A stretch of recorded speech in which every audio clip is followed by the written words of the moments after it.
There you go. You're on. Hello? Welcome to American Hammer TV. Is anybody here? This does not sound like me at all. Alright. Hi. Welcome to American Hammers TV. Something. Talk about the website and the merchandise. If you go to AmericanHammers.net, you can get this nice flag. I'm not sure if we're having a sale. I haven't looked there yet. We might be having a sale. I'm not sure. This nice flag. Sorry. With us, you got Sally in Colorado. I got Sally in Colorado? Yes, Colorado. Yep. Colorado. Tell me, got Kostya in Washington, D.C.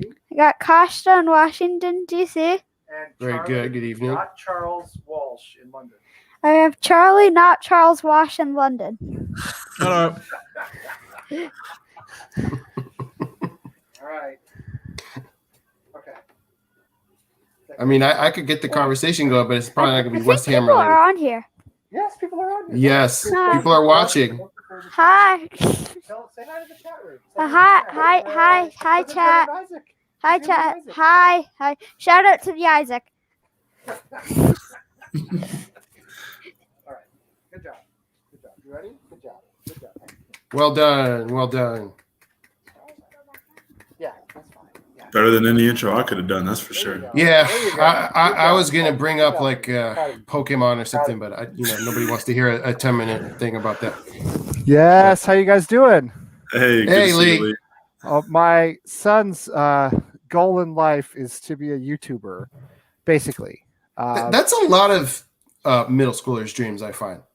Yeah, well, he's close. he's in fourth grade. So Fourth grade. Yeah. Yeah, so he's close. I mean, he starts middle school next year. Mm-hmm. Starts in fifth grade here where we live. So yeah, he watches all these Minecraft YouTubers. Yeah. He watches Beckbro Jack. I don't know if you guys know that guy. He watches one called Stampy, who's English actually, and he watches. Charlie's familiar with stuff. Charlie knows. He watches one called Stampy Longcat or something like that. It used to be called something about a cat. Yeah, he watches one called Dream sometimes. So he watches these YouTubers. And so my kids they don't really watch TV anymore. You know what I mean? Because TV is that's for people my age, right?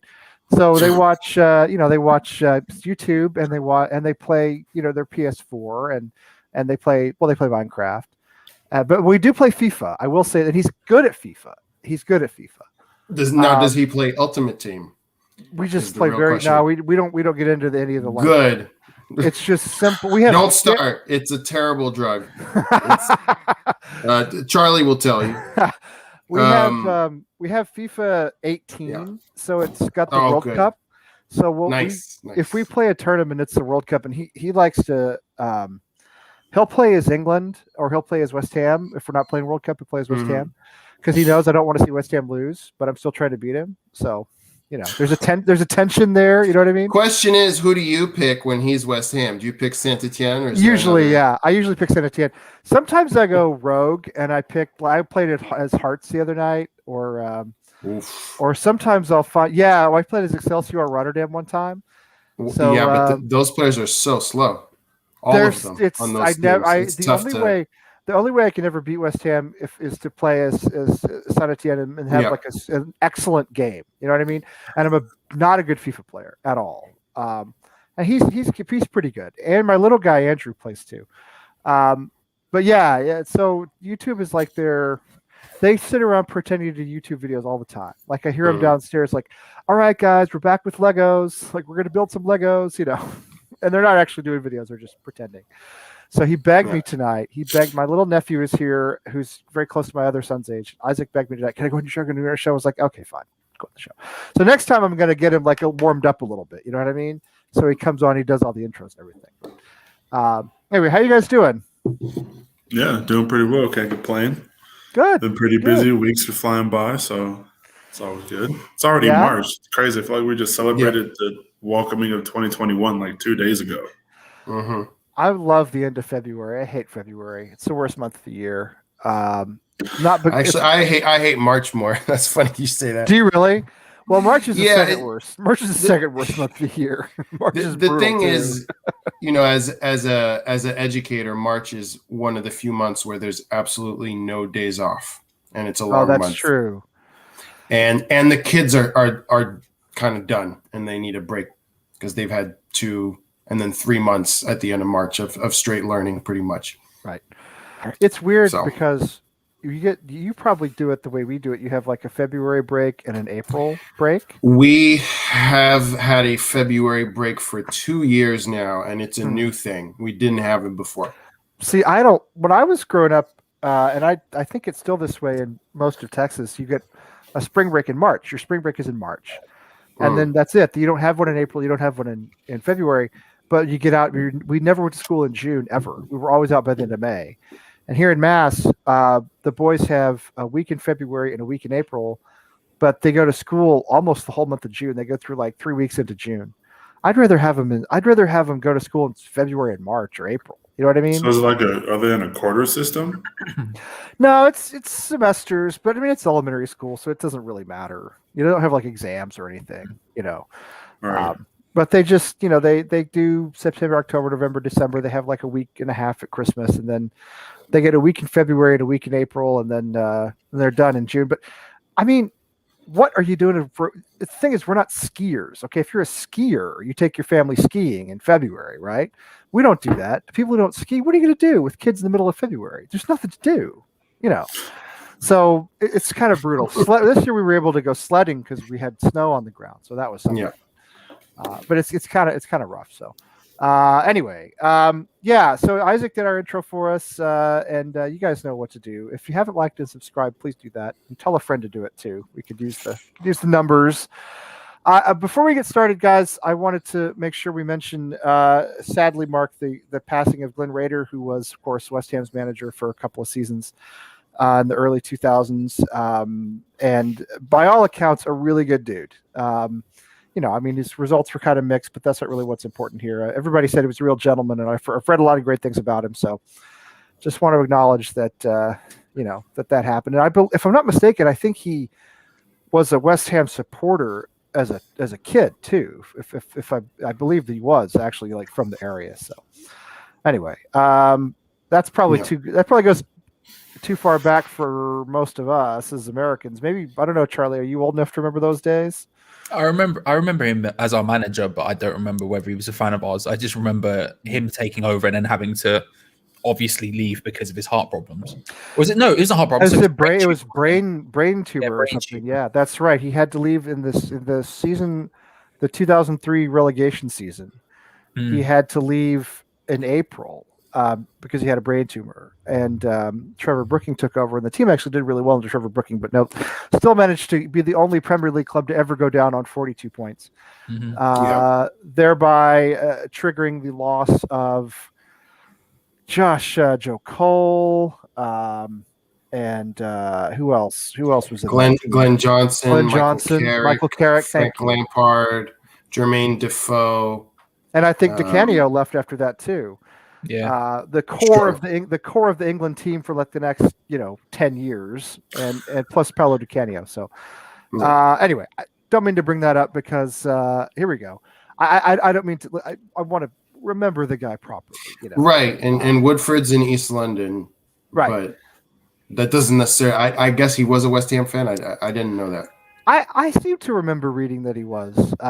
Anyway, he's only 65. That's very young. So it's very sad news. We're actually, this is the best I've ever felt after West Ham losing the last game since before our broadcast. One, because I thought the performance against Manchester City was, pretty good against one of the best teams in the world. We almost nicked a draw there at the end, and I thought we really, went toe to toe with them the whole time. And the most incredible thing is, and I don't know if you guys have seen this too, I don't think I've seen any negative reactions from West Ham fans to that game anywhere. I mean, there's been some criticism of individual players here and there, which is appropriate, but there was no Moyes out. There was no, there goes the season. You know what I mean? There was none of that over the top stuff. And I think that's great. I think it shows, one, I think we're maturing a little bit as a fan base. I think two, we're trusting Moyes and the team. And three, I think everybody realizes this was like going up against Real or Barca, right? I mean, you know, you have to look at it like that. This is the kind of game if we were to make Champions League, okay, this is the kind of game we would.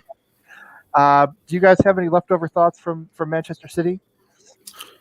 I mean, you kind of said that nobody can be critical, and I agree. I agree for the most part. Yeah.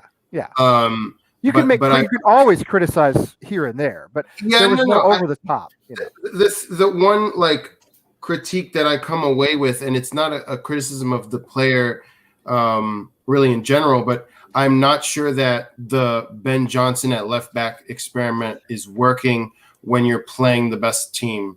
You know, agreed. And that really shows, you know, how much we kind of miss Masuaku, a player who's meant to be on that side. But other than that, you know, I'm not going to say a lot about it because, you know, I think it's been covered. But that's kind of the only negative I could have picked up on, really. But every effort was incredible from every player. Even Johnson, I just don't think he can cross from his left foot at all. No, you're absolutely right. I think he was a weakness. There's no doubt about that. And I think it's unfortunate that Fab was injured because I didn't think Randolph had his best game. So, no, I'm with you. And I've seen a lot of people say the same type of thing. I was just pleased that there weren't people jumping off of bridges and, you know, doing what we usually do after a loss, which is having some sort of meltdown. Charlie, what did you think about what happened in Manchester? The other Manchester, of course, is Manchester, New Hampshire. We all know that. We all know, of course. Goes without saying. Yeah, I mean, the criticism thing was interesting because I felt really weird because it was the first time in my life I've probably agreed with David Moyes. Because I was sitting there doing the watch along and everyone in the live chat was like, we need to be making subs now. We need to be doing this now and that now. And like, there was criticism in the moment of like his dealing of the situation. But I was sat there and I was like, do you know what? I actually agreed with him. I felt weird about it because, as you know, I'm far from his biggest fan. And so to sit there and go, do you know what? I actually think he's right to stick rather than twist right now. I look at the bench and it's not like we had a bad bench. We had more attacking players on the bench than we have had for a long time. But I was like, I don't see how much of an effect it could have. I felt like it was I felt like he did it right. I think the biggest, as Costi's alluded to there, I think the biggest negative point everyone had coming out of it was Ben Johnson. And I think, and I said this on I said this on Two Spanners with Ray, but I felt like Ben Johnson had a good game by and large. Like defensively, I thought he was sound. Like one or two missteps here and there, but he's basically a kid still. He's gonna happen. Outside of that, I felt like he played his role really well. It's just going forward. He just especially on the left hand side just doesn't have it in him. His passes were all over the shop. The crossing wasn't there, and you know that is what it is. But I think. The thing is, I think it doesn't matter if this was any other team in the league, literally any other team, I think the reaction would have been very different. But because it is Manchester City, I think this season specifically, it's the one free shot you have. It's the one free punch you have. You could go, whatever, this is the ticket. You put it in, you do your day, you move, you go on. Whatever it happens, happens sort of thing. I think in this season, we're going to come up against teams where traditionally we would look at them as bonus points, right? If you look at, say, Manchester United, usually you'd go, oh, if we get some points off Manchester United, then it's bonus points. However, this season, we're going to be looking at it and going, actually, we can be beating Manchester United. We potentially should be beating them. City are the one team in this league right now where it's just, it does not matter. It does not matter. They were 19 in a row, unbeaten in 25, going up against them. It just wasn't going to happen. And I said before the game, I think I said it on here as well, the only thing I was looking for was performance. I wasn't looking for result. I was looking for performance. And we got that. I was super happy. I was super happy. Yeah, I thought so too. Sully, what did you take away from it? Yeah, I think it just kind of goes to show how badly we need a better backup goalkeeper. You know, not to necessarily like kind of throw Randolph under the bus, but at the same time, I think his reactions for both goals were definitely late. They're just not there in essence. I mean, you know, obviously both of their goals were in close range. But at the same time, I don't know if they were necessary. Well, I don't know if the first goal would be something that Fabianski probably could stop that, maybe. The second one, I don't know. It's close, the cross and Fab had been playing so well. Fab had such a great game against Tottenham too. Made some really critical saves. Just unfortunate that he wasn't there because he's in form at the moment. Yeah, would have been definitely. somebody had stepped on his arm. Yeah, so hopefully, he's not out for too much longer. But other than that, I mean, I agree. I think kind of to counter Charlie's point a little bit, I think right now, as he was saying, is acceptable to lose the City. But I think earlier, we could look at the earlier one of like if City were playing now how they were at the beginning of the season, this would be a game that we would be disappointed to drop. But at the same time, I mean, throughout the game, obviously City are going to have a bulk of the possession, but we still had a few good chances throughout, in both halves. And, Antonio's goal was really nice counterattack from, all the attacking players and all that. And, I think it's unfortunate that he didn't hit that little side footer in the first half. If you guys remember, just went right outside the left post. And obviously at the end, So I mean, it's not like I think that is a big reason why people came out of the game feeling good about it, was that we were in the game essentially. Plus, I mean, losing that game at the end of the day, you still were in fourth place.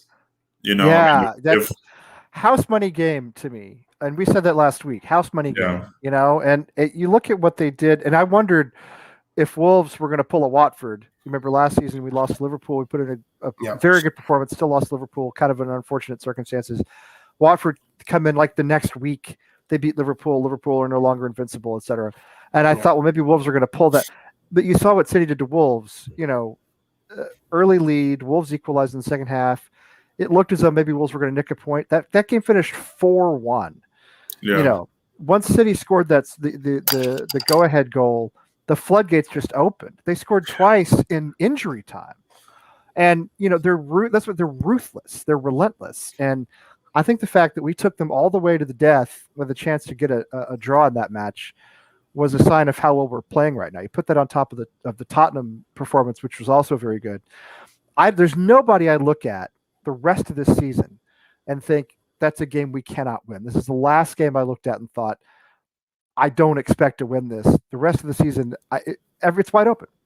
Yeah, I agree. I think it kind of goes a long way to show, that Moyes is definitely kind of adapting per game in essence of like the formation, because I think, against the Manchester's, I guess your traditional top six, playing that back five role has helped.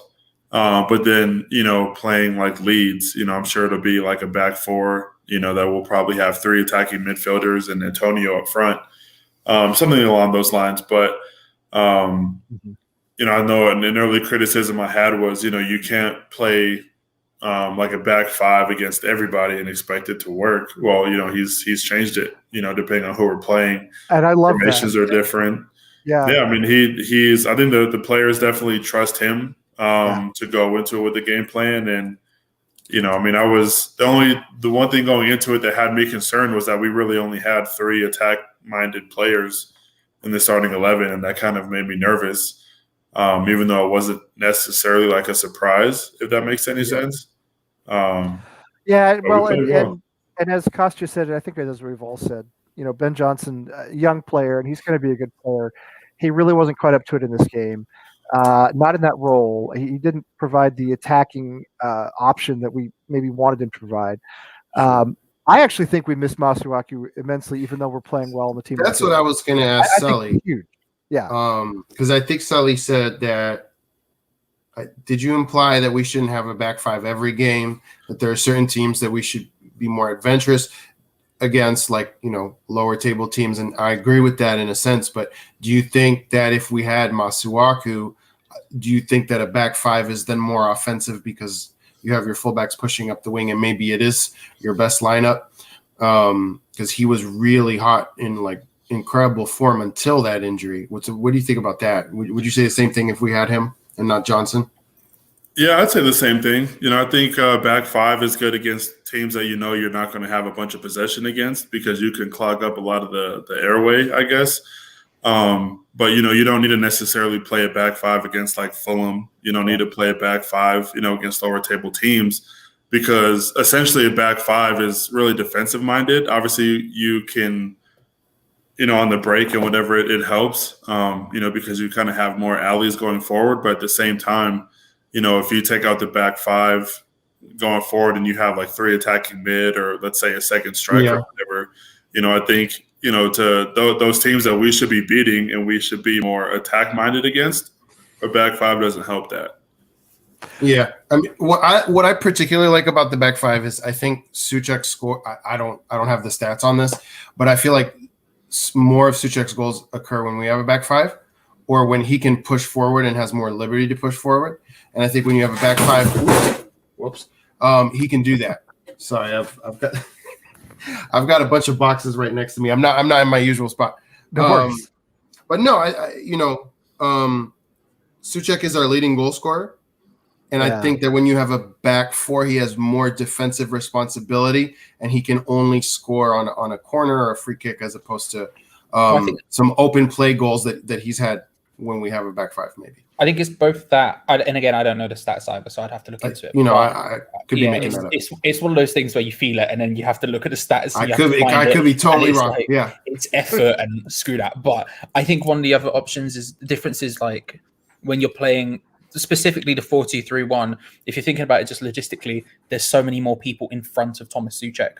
So it's not like he's going to find himself naturally in more advanced positions because the space just isn't there. And that's the difference. Although you can play attacking football with a 5 at the back, it's the way you attack, right? You're having this sort of 3 at the front, and then you're concentrating quite a lot on wing play, as opposed to having like a 4-2-3-1 where you have a guy sat in the middle trying to orchestrate stuff as well. And if that guy is there, Thomas Souček doesn't have the space to come into because it's just not naturally there as much as it is in a 5 at the back system, I think Selly's I back what Selly said 100% about that stuff. Like, I think I'm fine with the 5 at the back now. And to be fair, I don't even think Ben Johnson can't work in a 5 at the back. But I just think realistically, like, it was City, his primary job was defense, and it was always going to be defense. And I think that only served to highlight his attacking mishaps more, was because we had so few, we were going to naturally have less opportunities. And so when you have less, that one pass becomes 10 times more crucial than when you're getting 10 opportunities. And so every time he sort of fluffed his lines with the pass, it was like, man. Whereas usually it's not as high pressure. It's not the end of the world. This was the type of match where if we were going to get a result of any kind, it was going to be a combination of us playing our best football and, frankly, Manchester City having a little bit of an off day. And neither one of those things happened. They played well. We played well. They have £750 million worth of players, with all due respect to our team, which I think is very good. Again, this is a Real, Barca, Bayern level club we're going up against here. So, yeah, Charlie, you're right. You have to take advantage of every opportunity. Everything has to be pretty much perfect. And, again, young player, Ben Johnson, maybe not as familiar in that role as he could have been. And it just didn't quite, it wasn't like clockwork. But it wasn't bad. I think, too, like, as far as Ben Johnson goes specifically, even for Masuaku, like that, the reason that the 5 in the back worked is because it gave Cresswell cover, like Masuaku. Masuaku benefited. Why do you think this? Tell us, James, why do you think this? I thought he was great before he went on for his surgery. Masuaku, he benefited going forward because that's his natural position, is playing on the wing. Right. But we played him in left back so often that he knew what to do going forwards and going back. So he definitely helped out a lot. But at the same time, I think, unless, you have somebody who's like, I don't know, Sergio Ramos-esque in a sense, or I know Manchester United used to have a guy named Rafael. Some guys who are just naturally a back position but are just really talented going forward. I think unless you, recruit or get somebody like that, or honestly just keep playing Ben Johnson. I mean, at the same time, he's not going to gain experience in that position by not playing, Now, granted, I know I said the whole, like, you can't play a 5 in the back every time, but if we do, that has to be his spot. If that's the style that Moyes wants to work on against the top clubs going forward, I think until Masuaku comes back, you should play him in that spot. Because he's not terrible. He scored and all that stuff earlier this season. Yeah. But his first game ever was against Manchester City too. So I think that kind of helped him in a sense for like his nerves. It was, yep. And that was with fans too. And he played really well that game. We lost on, I guess kind of a fluke, if you will. Oh, that was that terrible penalty. Should never have been a penalty, or I can't remember. That was a couple of seasons ago. Selling out. I can't remember. Yeah, it was 2 years ago. But I remember thinking we should have had a draw in that game, and it was there was a bad decision at some point, a bad referee decision that cost us the game, basically. So that's what it was. Yeah. I mean, the thing is Johnson is really playing as an emergency left back or left wing back because, you've opted to move Cresswell to left center back, which I think works really well. But I feel like we've needed investment at the left back position for 3 or 4 seasons now. And we never buy anybody. And before Moyes came in, those were the boogeymen. We constantly complained about Masuaku and Cresswell. Yes. And so, yes, we did. I want to see Johnson continue to play right back, but I also wonder with Soufal here, as long as Masuaku has been with it. I think, listen, James, I have to say that I thought when he and Cresswell were playing together earlier this season on the left with Masuaku in that left wing back position, I thought they were very effective, both of them. And I think Masuaku, he's a Pablo Fornals for me. I think he's an underrated player. I think he gets less respect than he deserves, personally. I'll say this about Masuaku as well. Sorry, Costa, I didn't mean to jump in on you. Costa, go first, because you'll almost certainly say something smarter than I was about to say anyway. That's nice of you, but that's not true. That comment threw me off, but I'm definitely a Masuaku defender, and I think that he's a niche player, and I don't think that he's a good left back on his own. But I also don't think that Cresswell is necessarily a good left back on his own. And so when we're talking about playing bottom table teams, bottom of the 10 through 20 teams, if they have a really fast right midfielder, I sometimes prefer that back five, even if it is a team in 12th or 15th or what have you.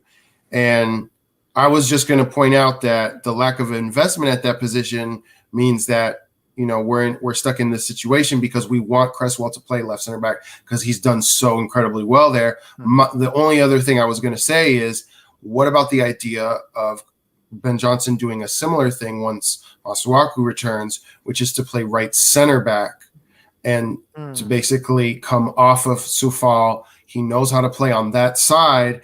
I don't know if he has that rugged strength for center back, but that's something that I wonder, because you did it with Cresswell, and I don't want to, we've brought in this right back who's tremendous. Fredericks is kind of the odd man out here. That's why he's been playing right mid randomly. Yeah. And so I don't want to, I feel like Ben Johnson is the next one to bloom and develop from the academy.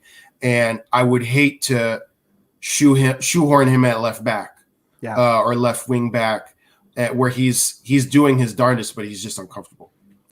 The thing with Masuaku I really like is he basically gives you – he's one of the most effective counter-attacking players we have, in that if you could just get him the ball, he'll be deep enough anyway because he's playing wing back or left back or whatever.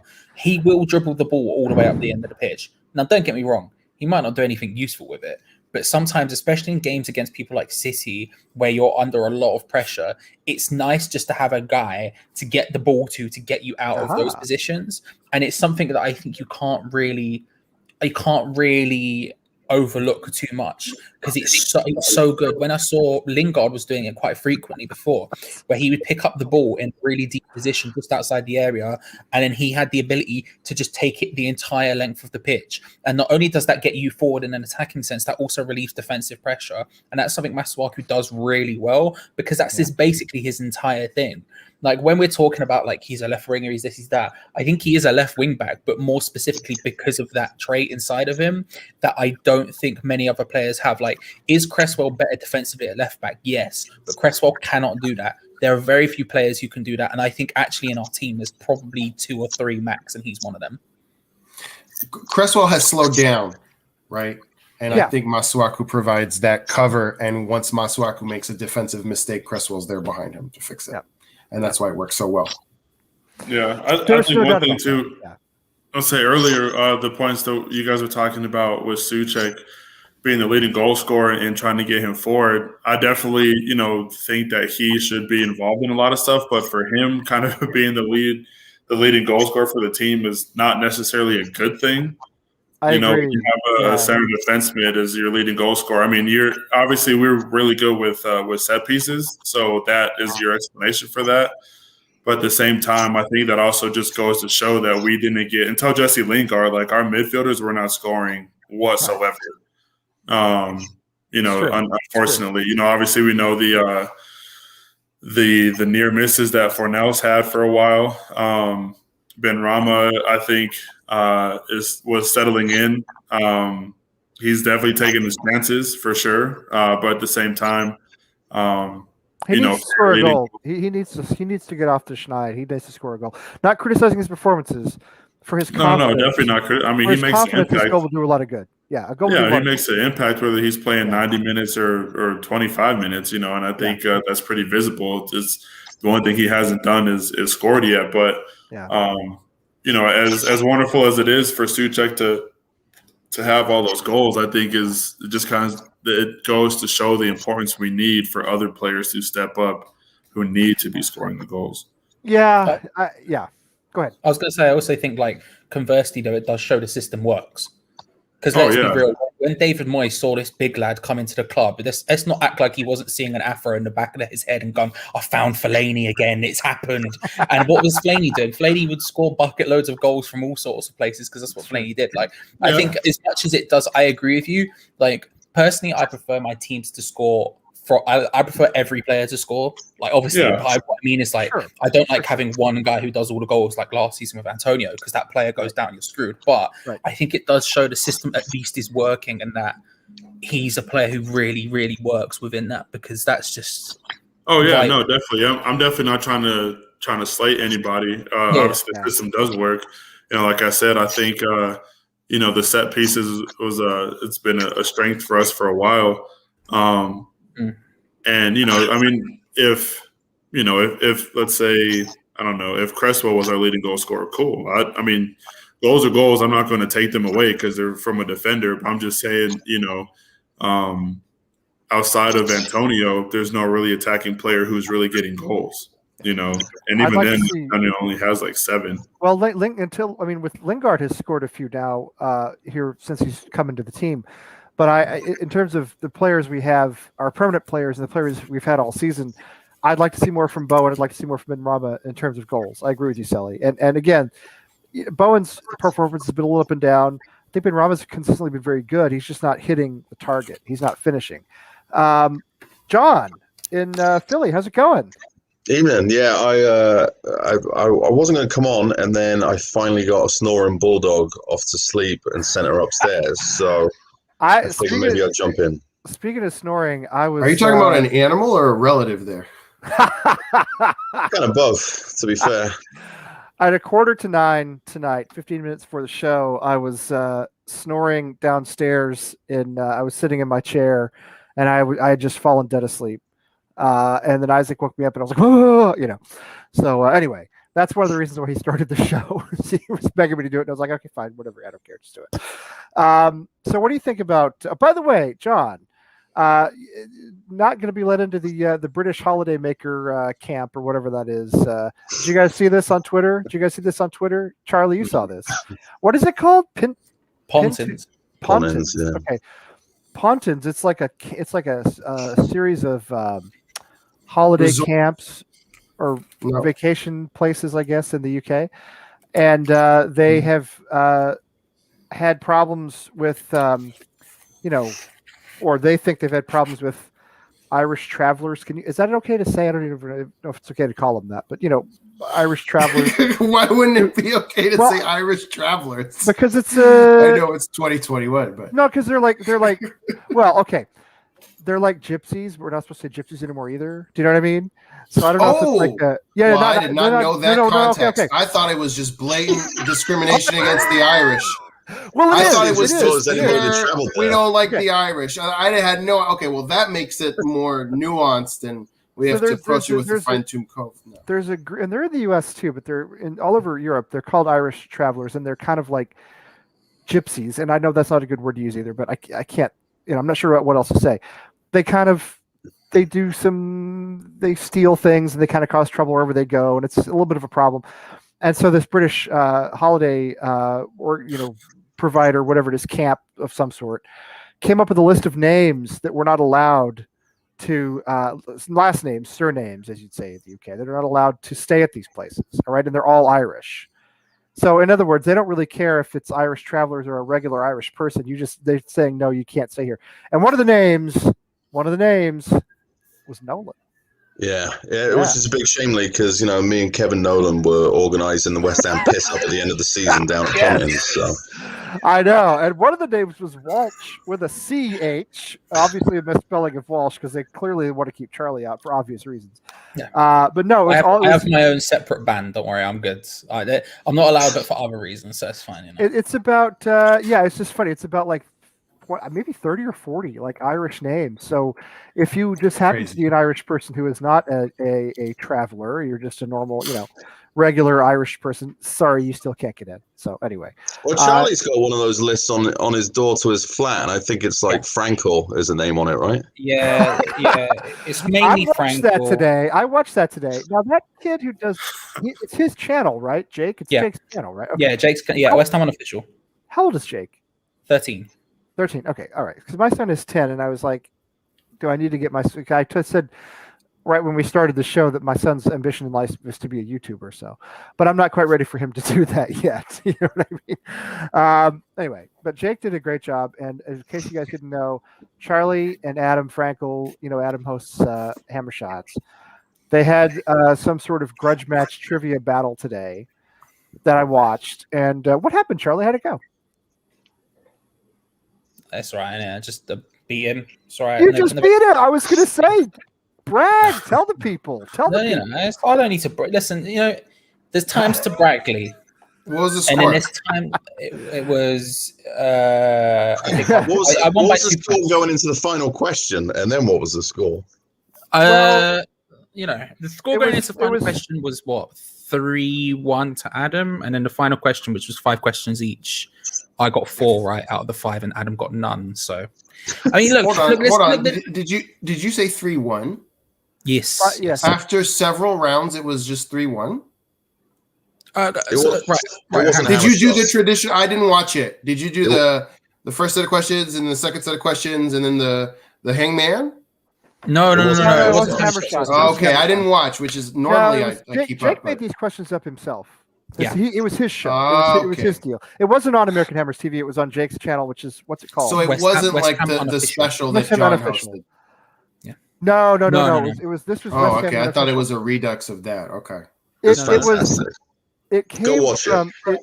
came from the Hammer Shots battles between Charlie and Adam. But Jake did this on West Ham Unofficial, which, by the way, if you haven't subscribed to West Ham Unofficial, go find it and subscribe to it, please, because he's a great kid. He does a good job. I enjoyed watching it today. And he plugged my show, so I'm going to plug his show too. Anyway, here are the undesirable guests. All right. Yes, thank you for the hate list, Lee. And I just want to show you. I just want to show you that. Where is it? Here we go. There he is, Nolan. There it is, Nolan. See, Nolan. And there's Walsh. Just a misspelling. That's all. That's all. Just a misspelling. The rest of us, on the other hand, I think we're good. John, you're gonna have to move the piss up to Butlins. Yeah, I think so. Yeah. We're pretty impressed people. I don't know if we're used to it by this point. Probably. Has anybody in the history of the world ever been named McHarg? Is that even a name, McHarg? Some of these names, it's like they made them up. McHarg, that's not a real name. And are they seriously banning all Murphys? How many people are named Murphy? I mean, here in Boston, that's like a third of the population. Yeah, they got Gallagher on there as well, which is they got all these. Oasis can't even go to Pontins. Right. These are very common. Like Johnny Cash. Johnny Cash would not have made it. All right. These very, very common names. Like, these are not weird names. These are very common names. Anyway, I just thought it was stupid, first of all, and also kind of weirdly funny because it sounds like a really awful place anyway. Some sort of weird holiday camp. But anyway, John, stop talking about this stupid crap and tell us what you think about West Ham's formation. Tell us what you think about Manchester City and some of Ben Johnson's shortcomings and what you think about Leeds.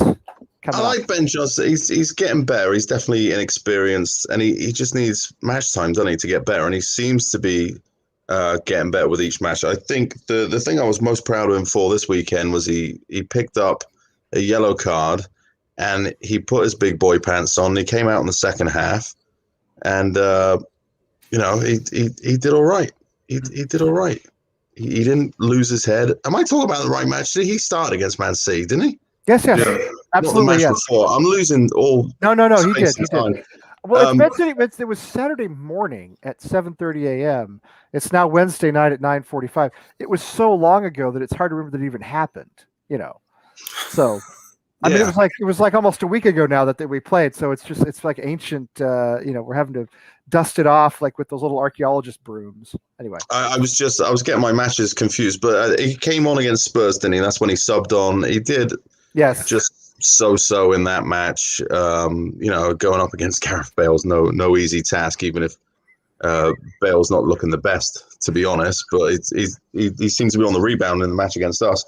So he did all right. Yeah. And then if I remember correctly, the Man City match, he picked up an early-ish yellow, but he soldiered on. He didn't do any didn't make any silly decisions. If you were going to pick out a player from our entire team and say, who do you not want to get an early yellow, you're going to pick him. He's young, he's inexperienced, and the chances of him getting the second one by being easily tricked or outmaneuvered are probably pretty high. But he did all right. And don't forget, he was up against Mahrez on that side as well. That's not easy either. He's a good player. Yeah. But I think he was there because of his pace. I think we are at a really good point. Earlier in the season, when we lost Masuaku, my biggest concern was that 5 at the back was essentially instituted because we have 2 half left backs who aren't quite a complete left back on their own, but they're together. And so when you get rid of one of those, what do? And so the 4 at the back, we didn't even know if we could play that when Masuaku got injured. The way we were playing, we were starting to see some results with 5 at the back. We didn't even know we could play with 4 at the back. Well, Cresswell's done really well. He stepped up. Yeah. So in order, so we've done that, and we've done that now for quite a while. And then to go back to 5 in the back, but with different personnel, and still look like a decent team, I think is a very good sign for what the coaches have instilled in this team, the kind of work rate, effort, and also the understanding of what everybody's role is. Everybody knows what they're going out on the pitch to do. They've got a role, and they're told to stay within that role and do what they can. And I think a lot of them are doing that. So I was happy with Johnson. Sufau was my man of the match. She was just brilliant. I know a lot of people now, but he is a Champions League defender. We've got a real Champions League defender as right back, and we got him for nothing. What did he cost us? 5. What Charlie knows what he cost us because it was on the trivia. It was $5 million. Yeah, 5.4. 5.4 million pounds. Yeah, I only know that because I watched the trivia battle today, and that was one of the questions: was how much did Sufal cost us? It was 5.4. 5.4, yeah. I know that now. Which is nothing. I mean, that's nothing. That's for a player. It's an any absolute steal in this market. I mean, it makes no sense at all.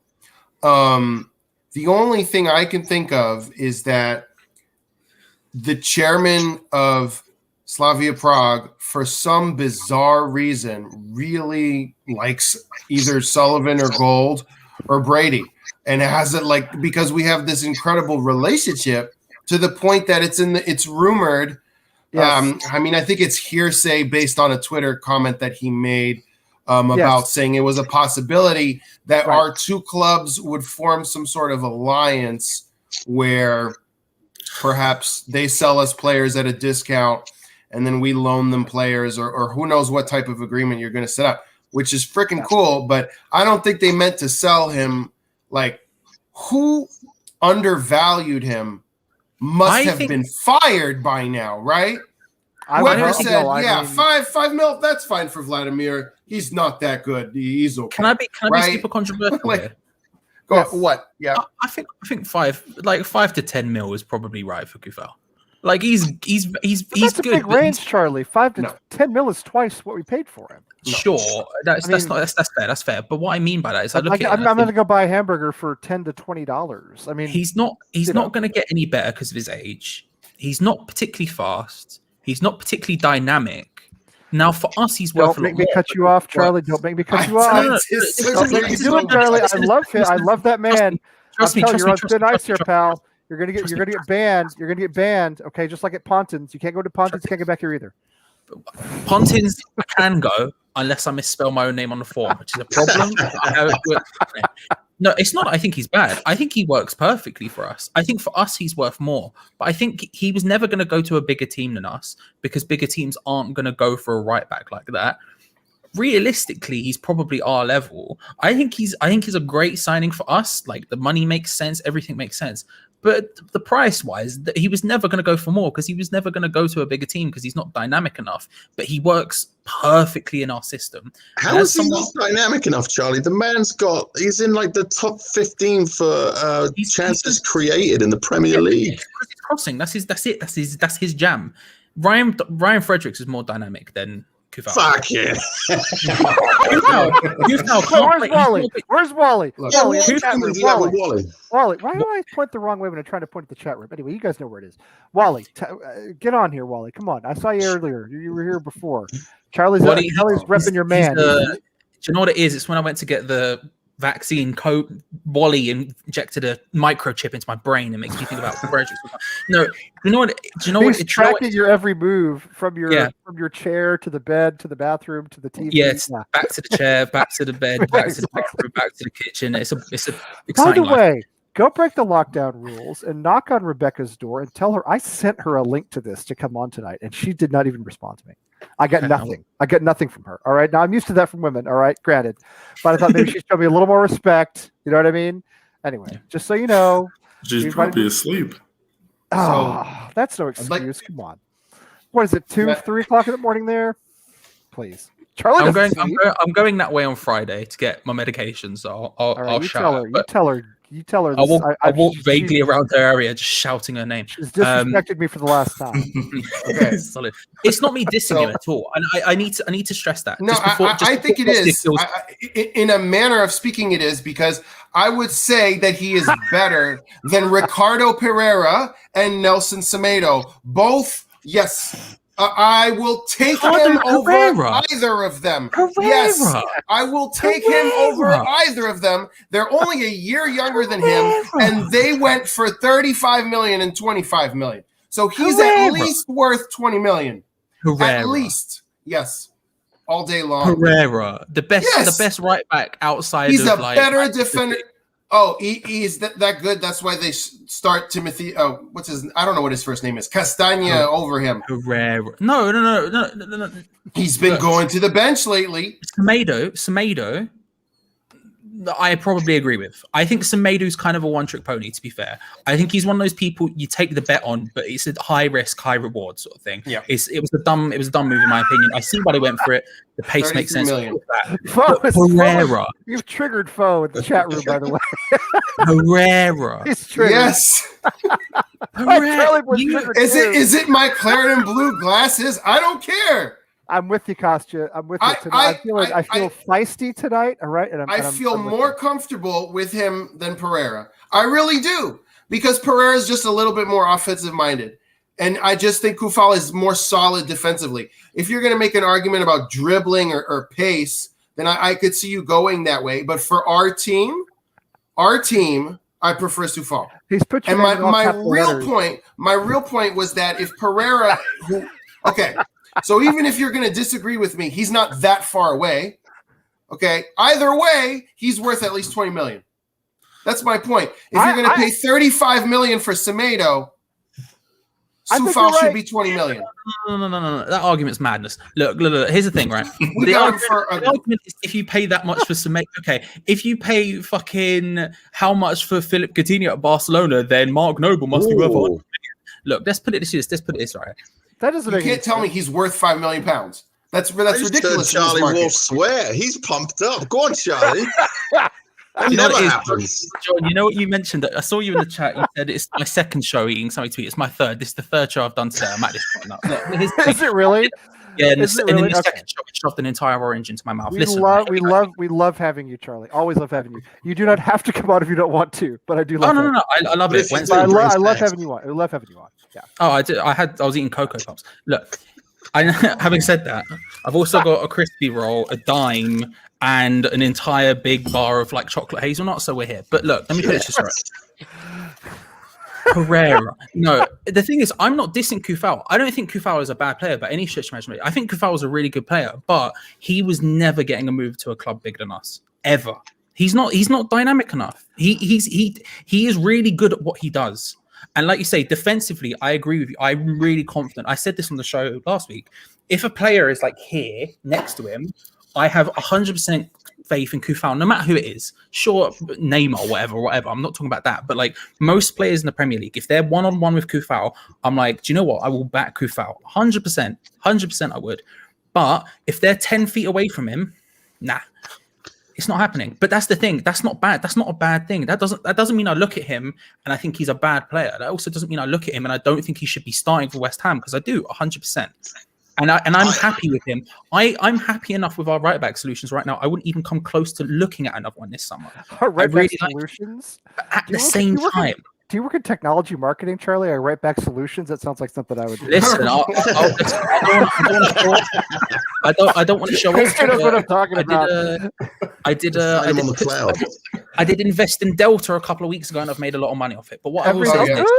good. I went with American He's Airlines. a Champions League defender, Charlie. He is. I'm telling you, Yeah, man. but I think he's but that Champions- good. but a Champions League defender So for a Slavic John, Prague. are you going to take my side and say he's better than Pereira? Oh, cracked. I don't know if I'm going that far. I think they're Better for good in- our side. Better for our side. Better Well, for listen, what you we're know trying to what? do. You know who he reminds me of? He's not an Mbappe, right? He's not a Trent Alexander-Arnold. He's not one of those bombing down and doing all these fancy set pieces and all the other bollocks. He's Paulo Zabaleta. He's Zabaleta from 10 years ago. He's got the defending piece completely down. He's good enough going forward. He can get the ball in the box. But if you stick him in front of goal and expect him to slot one away, it ain't going to happen, as we saw 2 weeks ago, 3 weeks ago. But I don't think anybody would question how good Zabaleta was, and I see echoes there. I really do. I think he's that good. And again, I want to say, Right. I'm not questioning how good he is. I really like Kufal. I'm just saying there's limitations to his game. And that's fine, because we've benefited off that, because we've managed to go and get a right back for 5 mil who perfectly fits our formation and perfectly suits our system. Everything else, let's be real, this is what Moyes wants. He wants his right back to be a solid guy who will get forward at the right time. It doesn't necessarily have to be rapid. Just get forward. He's going to get the ball to him and he's going to cross the ball into the box. That's all he wants. And Kufal does that with aplomb every single time. That's not a bad thing at all. I really like Kufal. I'm just saying 5 to 10 million is probably in the right area for Kufal. Don't get me wrong, out of some defenders who do his thing, he's probably he is one of the better ones. And Charlie, we are very lucky. But at the same time, Pablo Zabaleta 10 years ago, how much would you have paid for him then? I don't know, but Zabaleta was faster than Kufal is. I'd have paid more than 10, I think. Honestly, I mean, Is he faster than to Kufal? get him from Manchester City. When he was in his prime, definitely had to pay more than 10 million. Okay, for so sure. he's not Fredericks or Alexander Arnold, but I don't no. him. You can't call him slow either. He bombs down the wing every time. He doesn't run out of stamina. He's incredible lungs on him. Stamina and speed are two separate things. He though. runs, Yeah. but I don't know. I think he's certainly faster than Cresswell. Well, that's not hard to do. I'm faster Oh. than Yeah, Cresswell. but that's like saying he's faster than that's like saying Kufal's faster than me. It's like, yeah, unless you put a pizza in front of me, he will beat me in a race. I will admit that. I guess it could also be that we've just had slow fullbacks for such a long time that when I see one that's a little bit fast, I'm impressed. I But honestly, I don't he's even the think best he's- fullback we've had since who? Because I'm going way P. back. on Demel. this. Julian Dix. Ooh, Demel was a good one though. He was all right I like was- Demel. at the end of his career, but yeah. He Yeah, wasn't I a did bad like- player. Demel Fullback was not a bad period player at or all. right back? I think fullback period. I mean, Cress has been in that Dix. position a long time now. Best Julian in Dix. I mean, there's a shout there. Cresswell's first season's better than Kufal. Oh. I think that's probably because he had Dimitri but- Payet in front of him, No. That's It's the season before that. right? That's All like right, having. all right. It was the season. All right. It was the season before Payet. It was Here the we season go. before Payet. James. It was Here we the season go. before Yeah, man. Payet. Dropping I'm in sorry. on us. All right, Where, gentlemen. James, where James, are it's you, yours. Go on, James. Go on. Are you in Go on. England, James? Are you in England? Yeah, I'm actually from East London. I live like Right, well, literally What are you doing 10 here minutes then? away. And I've had to come on, mate. I'm afraid I've got to Kufal. Right, let's start off with a few things. Kufal, 5.4 million bargain. Right, he's one of the best right backs I've seen at West Ham Absolutely. in my lifetime, and I'm 34 years old. The best right back I've seen at the club since Tim Breaker in the 90s. Now, You're pretty right. Julian Dix was a left back, so you can't really compare him to Kufal. Well, that's right, why I asked the so- question before. Yeah. Yeah, right. So you can't really say that, right? What Charlie was saying. Now I respect Charlie's opinion. Yeah, but I'm sorry, And mate. can I just say, James, before you say this, anything you say now, I will back you 10,000%. I trust James's opinion. He comes on our channel. I back him 10,000%. Go on, James. Right. What I'm saying is, you're saying about Kufal, 5.4 million, right? He's turned up. He won't get into any other team. So are you saying Souček wouldn't get in any other team now? I'd say struggle. Yeah, it's the system. What? No, but if Souček- he could get into a better team, but he's not. He wouldn't fit into City. He wouldn't fit into Chelsea. He wouldn't fit into United. He wouldn't fit into. Souček works, but he works in the system. Souček's not a good. Souček's not a great passer of the ball. For example, But Souček is. Let's be honest here. We've got two world class, and I will say this right now: two world class central midfield players. Yeah. When have we ever had two box to box midfield players who can? Like Declan Rice is everything. The reason why West Ham is doing well this season, and I will say this with my hand on my heart, I love Mark Noble, but Declan Rice, as captain of this club this season, has drove us into a completely different direction. Right, Absolutely. He's given us a winning mentality. He wants us to. Mark Noble has never been world class, but Declan Rice is a world class box to box defensive midfield player. Yep. Now Thomas Souček, as his partner, scores goals from deep. I'm sorry, but if Kufal's come into the team at 5.4 million, how much would you say that Kufal is worth now? If you was to sell Kufal in the summer, how much would you sell him for? yeah, but I. All right, novelist, calm down. Who is I that? also- Who is novelist? Who is that? I don't know. They're too busy writing, not busy enough listening. Apparently, I think that. But I also said he works in our system. He's more valuable to us than he would be to other teams. That's the truth. But I don't think he would. Like, how much would I sell him for? I wouldn't sell him because he's kind of like the exact player we need. But realistically, what other teams are going to go? Soufal's the answer to our problems. Right. There's a few heads I though, will- Charlie. The maybe amount a of goals few. he's got to be turning some heads here in the league. There's got to I be some agree. teams looking I at will him. counter no, that. Souček's- I will counter that. Oh, right, Charlie. Yeah. Sorry, gentlemen. Right, I've got to say this. Right, I will counter that. Man City, Liverpool. Okay, you're getting Tottenham's team. You're getting Easy. Arsenal's team. You're Easy. getting Everton's team.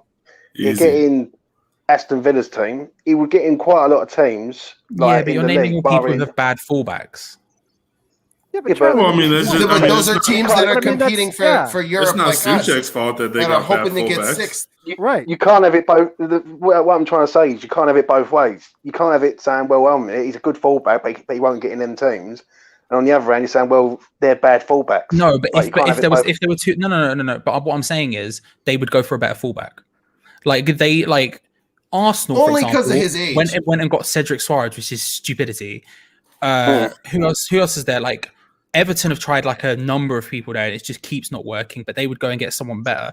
There are better options for those teams than Soufal. None of them would look at Soufal and go, "That's the guy who's going to solve our problems." Would you Well, I say? Would you say? Sorry, right, I've got to say this. Would you say Matt Doherty is the same standard as Kufal? Now, that's That's a great question. To be fair, that is a great question. I mean, Yes. Doherty in his first season with Wolves when they came up was really good. And the same reason Sufal in his first season has been really good, you know? So who do you have? Well, I don't think Doherty would work in our system. It's all system based. In the same way that IT professional. No, in the same way that I would have Sebastian Haller up front instead of Antonio, but I'm not the person in charge, and we're not playing to a system, so it has to be Antonio. It's the same difference. I think Sebastian Haller is 10 times the player Mikel Antonio will ever be. Like, technically, he's insane compared to him, but it doesn't work in the system, so he can't be there. If we got in Matt Doherty and put him in the exact same role as Kufal, it wouldn't work because they're different styles of players. They might play in they might both have RB next to their name, but that doesn't mean they're the same style of player. They're very different, you know? That Doherty in his first season with Wolves was immense, brilliant, right? Spurs looked at him and went, that's a good bat. Stupid, but they did it. Now, the thing is, would they look at Kufal and do it? No, because Kufal doesn't really fit the remit, you know? Right, okay then. I'll just change up a little bit. Hector Bellerin. Oh, Bellerin's trash. Arsenal. Yeah, Hector Bellerin. I know he is. But, and I'll say this as a guy who has basically all Arsenal friends. Hector Bellerin is a trash player, and if you think he isn't anymore, you are wrong. Oh my lord, doesn't he lead the league in like false throws too? Oh, bro, he leads the does league in everything bad wrong. No, is what he does. He's a and of course he somehow gets good cards on FIFA. Still, with Souček and Kufal, right? I think there's two things to it, right? They came in right away and they were for the badge from the jump. Like, James, I just started following you on Twitter and I just saw that video you posted of Soufal after the City game, and that right there, that dude bleeds for this badge, and I feel £100 million worth of player right there doing that. Okay. Well, right, and I think it's a shame that there aren't fans, because that he would have a song. I'm sure people would have his jersey because he's a player that it's no secret that West Ham is a working man's club, right? That's where it came from. That's what it is to this day, and that's what the fans appreciate. Kufal is a dude that he comes in, gives you a shift for 90 minutes. He doesn't quit, and at the end of the day, like, you could tell that he's for the badge. Now, the same thing with Souček, in the sense of there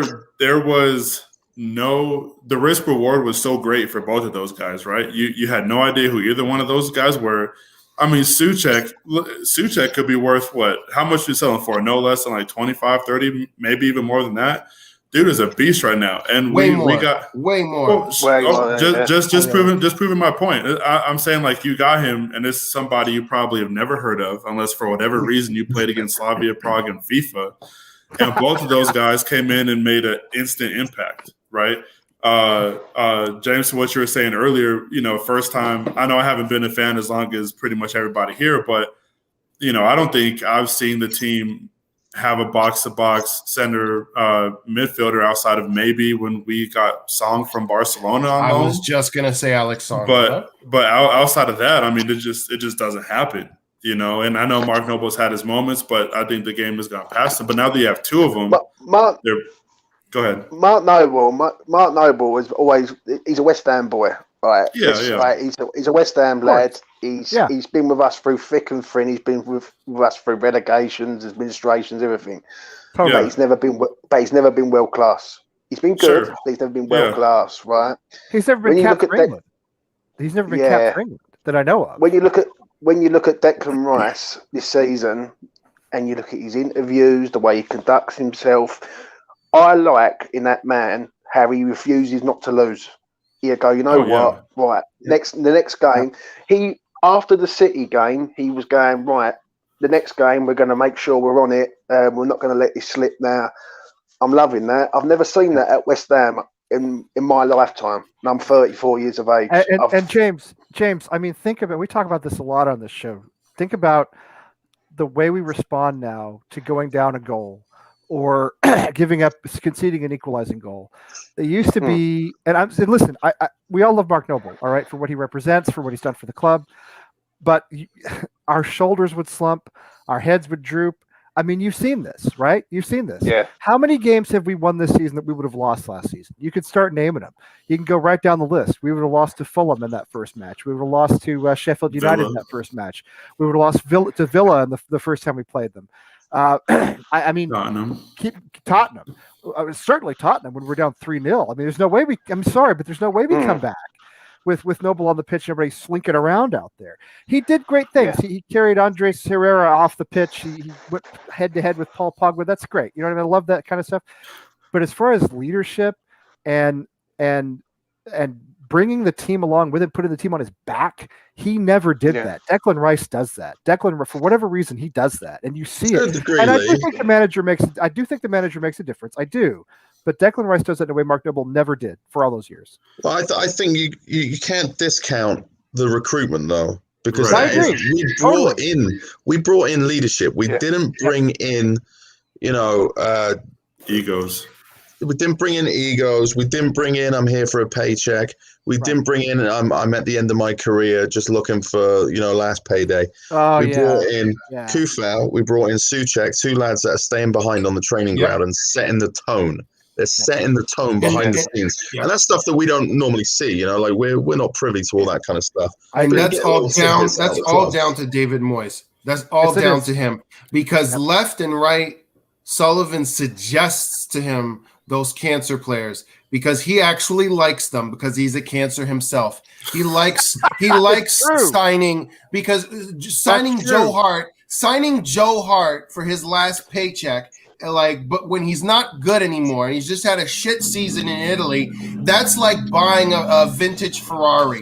It doesn't help anything except your ego, right? And that's the type of, that's why we don't have a director of football. That's why hopefully we're gonna get one, because David Moyes, unlike, I'm sorry to say, Bilic, unlike Pellegrini and previous managers, doesn't just let him do whatever he wants. Even Allardyce, who I would assume is this tough guy, Allardyce.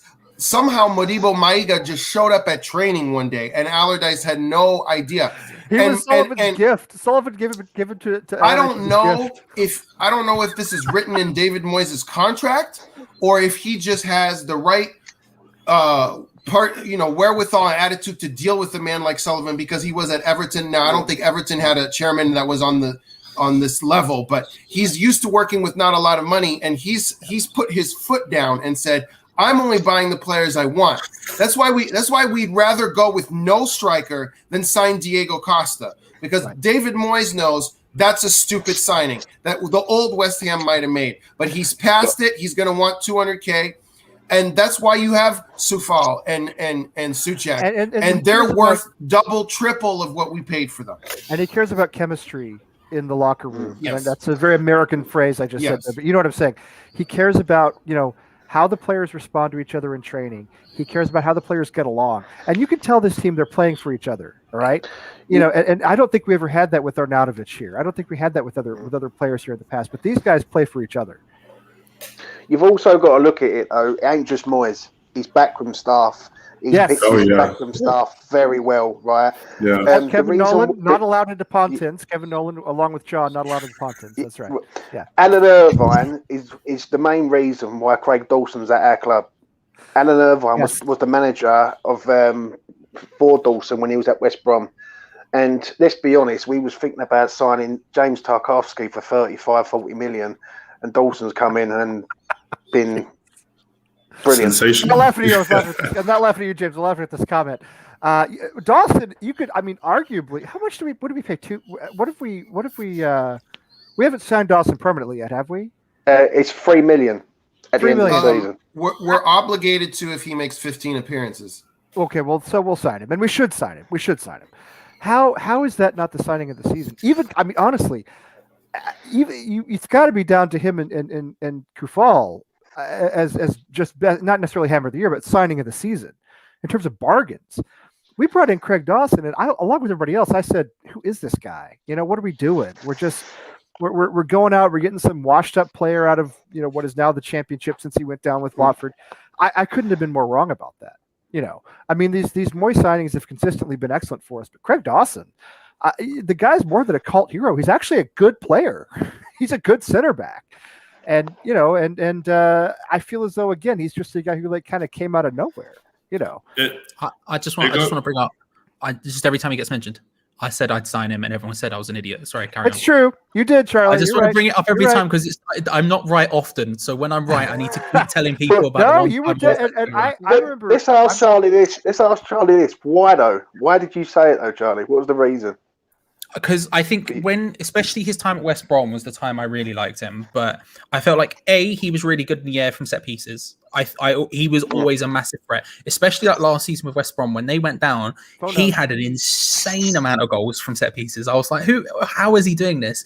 And I felt like he had captain experience, which I think is really important. And I think actually without Ogbonna, I think although Balbuena has been captain, I think there's potentially a language barrier thing or something. He doesn't come across as like a leader, especially if you're standing next to like Issa Diop or something. I don't think it's quite there. And I just felt he was a reliable centre back. I felt like he was someone who I didn't think he was going to be spectacular. Don't get me wrong, but I felt like we could rely on him when he came in to do exactly what he needed to do, as opposed to other people where I was like, Sally, you were going to say something before. What were you? Yeah, no, I was going to say in regards to your comment about chemistry, I think look at the perfect example for that. Obviously, is Dawson, but another one is Lingard.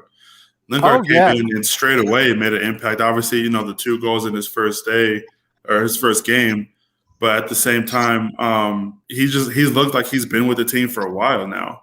And like I said earlier in the show, I had my hesitations for the starting 11 going into Manchester City, but I feel like every time I've had hesitations, and obviously you guys speak for yourselves, but whenever I've had hesitations, the team has outperformed what I was expecting. And I think that's kind of a fan thing for me. Obviously with Pellegrini, he'd have those weird formations, and then we go and get trounced. And but I feel like there's a rhyme and reason for what Moyes does. So, I guess in a way I'm kind of learning to trust what he's doing. Obviously there is a formation I think fans would like to see out there, but at the same time, Moyes, kind of like with Bowen and with Benrahma to start off with, like he's not putting them out there from Jump Street for a reason, so and whenever they've come on, they've been effective. I know Bowen has kind of had, hit and miss, but at the same time, like we like to see Bowen out there because he puts an effort in.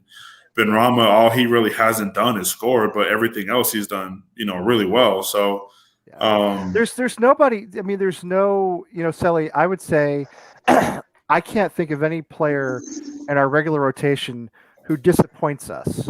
Do you know what I mean? Yeah. Maybe not everybody. Maybe Ben Johnson may have an off game. He's a young player. We understand that, right?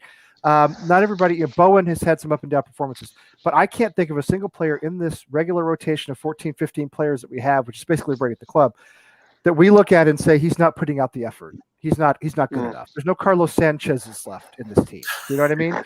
There's nobody you look at and just say like, there's no Roberto's. There's nobody you look at and say I can't have this guy around.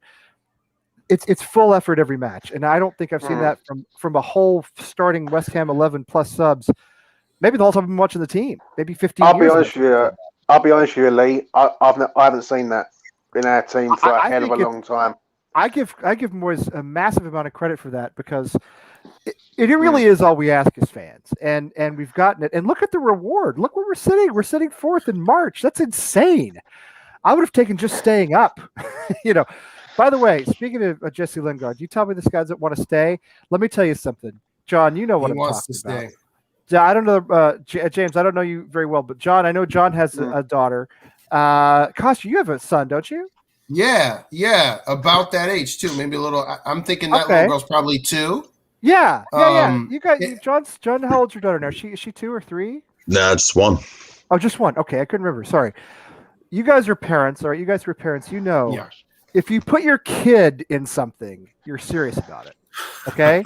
If you put your kid in something, absolutely. Look at this. Look at that. It's just a beautiful picture. If when I brought my 2 boys home from the hospital, both of them, I dressed them in West Ham kits, all right, to come home from the hospital. And they've had little West Ham kits their whole life. Ken's not on the chat tonight, but Ken bought them these great West Ham shirts a couple of years ago. They've had West Ham. If you get your kid something, then it's something important to you. You really believe in it. I saw Jesse Lingard put his daughter in that kit, and I thought he's staying with us. I think he is. I think he will. You If we'll sentimental buy old him, bastard, Lee. if we'll buy him, I think he's staying with us. I do. That's how I feel. I hope you're right. I love everything about what I'm seeing here. I hope you're right, and I hope we send him back up to Manchester and say, tell your club that you want to leave. You want to come to West Ham. Yes. I honestly think with a year left on his contract, there's no reason we couldn't get him for 10 instead of 20, instead of 30. There's no reason. Yeah. These players are able to force moves everywhere else. Half of them are able to force moves out of our club. So it'd be nice to actually, do something a little bit dirty and sinister ourselves, and have Jesse go up to Manchester and say, "I'm leaving, but I'm only leaving for one club. Otherwise, I'm going to sit on my ass and collect my wage for another year, and then I'll go for free next year." Well, not even that, but I think he brings some validation to the club as well, right? Like Jesse Lingard, as far as Manchester United goes, has been there and done that on every level. Mm-hmm. And I think his leader.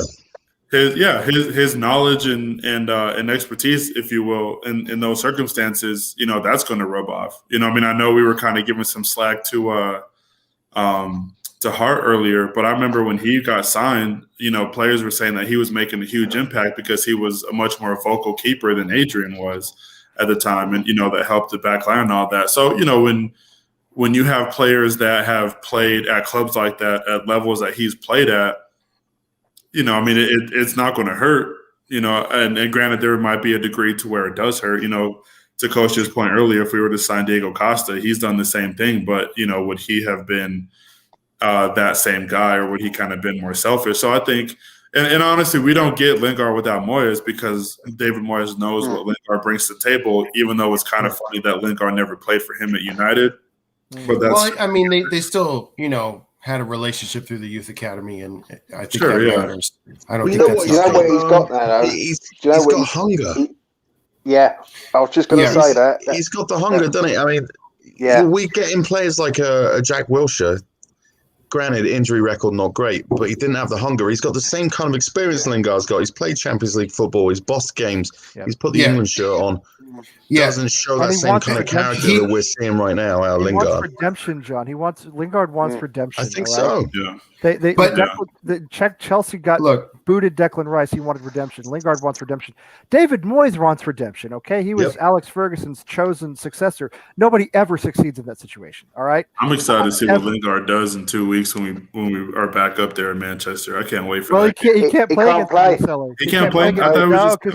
Because he can't play against the team that is his parent club if he's on loan. Unfortunately. Yeah. I know it's a weird system, right? I know it's a weird system. It's not, we're not used to this kind of thing, but it's a weird system. So unfortunately, he can't play in that one. So excited for the game, though. But he's a lot like David Moyes to me, because Moyes is a guy who was Ferguson's chosen successor. That's a poison chalice every time. Everybody knows that. Ask Ray Perkins about that, or I could go on about American coaches who tried to replace legends and it didn't work. So Moyes goes to Manchester United. They don't like him. He kind of bounces around. We went to like Sunderland and Real Sociedad, and he just struggled, right? He gets picked up. He gets picked up in the Last Chance Saloon, basically, by David Sullivan, and he's got it. And this is his chance to redeem himself. And I think Lingard's in the same position. I like guys like that. I like guys who come in. What it is, though, I think what it is with Moyes now. Sorry to butt in, but he's at the team. Right, he's at a club now like Everton, where he started. Like it's the same sort of situation. When he was at Everton, he was signing people like Leighton Baines for 500,000, Tim Cahill, and he had a quality team at Everton who actually did get to the Champions League. So I think he's at his level now. Like Manchester United was too far above him. Like, I'm sorry, but he ain't going to go nowhere. Too far above everybody, James. It's been too far above everybody who's tried to. I mean, it was too much for Mourinho. I think they won Europa League with it, but that's not what they want. You know that. They expect. Moyes also had the distinct pleasure of coming in right after Ferguson, so nobody was going to work out. That's what I mean. That's what I mean. It's Bear Bryant, the great legendary college football coach at Alabama for so many years. Ray Perkins comes in after him. Ray Perkins was a good football coach, but he wasn't Bear Bryant. He was never going to be. So he failed, because anybody in this situation is going to fail. It's the same thing with anytime you try to replace a legend. That's what happens. And so I always thought Moyes got a raw deal in that sense. See, the thing is, when Moyes come in at the first time, right, and I know this through fact, he was on £10,000. I think it was over £10,000 a week. to manage West Ham the first time he come in because no one would touch him. Obviously, the board of that humble pie a little bit, got him back. He's performing. And let's be honest, if Moyes was to leave at the end of the season, he could get another job quite easily because the way he's performing with us. Do you know what I'm saying? So you've got to respect him. You've also got, and I do say it again, you've got to respect his backroom staff, Kevin Nolan, Stuart Pearce, Alan Irvine. I forget the... Brilliant to bring in Kevin Nolan and Stuart Pearce both. And Paul Nevin. Or is it Phil? Yeah, that's Nevin. it. Yeah, Paul Nevin. Paul Nevin, I Paul think. Nevin. That's it. Yeah. Excellent. He was set piece guru for England. Like we're in the I think it was 2018 World Cup. So he's like they've got a good backroom system there now, right? And what they've got is they've got team morale. And what the man said previous about Lingard having the hunger is bang on the money. You've got a lad there who's hungry to play football. Yeah. By the way, go ahead. Sorry. I was going to say that, the cynic, the West Ham fan in me sees how things could backfire, right? I think Man U intentionally didn't put a buy clause there because they want to drum up interest, because I don't think they do want him back, but I think they would welcome bids from other clubs. And I think that'll push his value up. Unfortunately, now we do have this advantage where he's blooming a friendship with Rice. He's fitting with the lads right away. When you're in fourth place, when you're in the Champions League place, it's hard to be upset. Everyone's going to be in a good mood. Everybody's going to be happy. We may not stay there, but we may not stay there. Does he still want to play for us if we finish 8th? That's a good question. But Manchester United are going to want deck, costume. Manchester United are going to want to do some sort of swap deal for Lingard, but I don't take it. I don't give Declan Rice away personally. We've talked about this for weeks now. I do everything I can to keep him. Everything. I don't think the Champions League. I mean, why would he want to leave? I do really think it depends. I mean, if we finish 8th, all right, and we successfully make the case, and it's hard to do with our owners, but we make the case. Hey, look. We have the manager in place. We have the team in place. We made a run at this. We had a thin squad. We're going to strengthen the squad.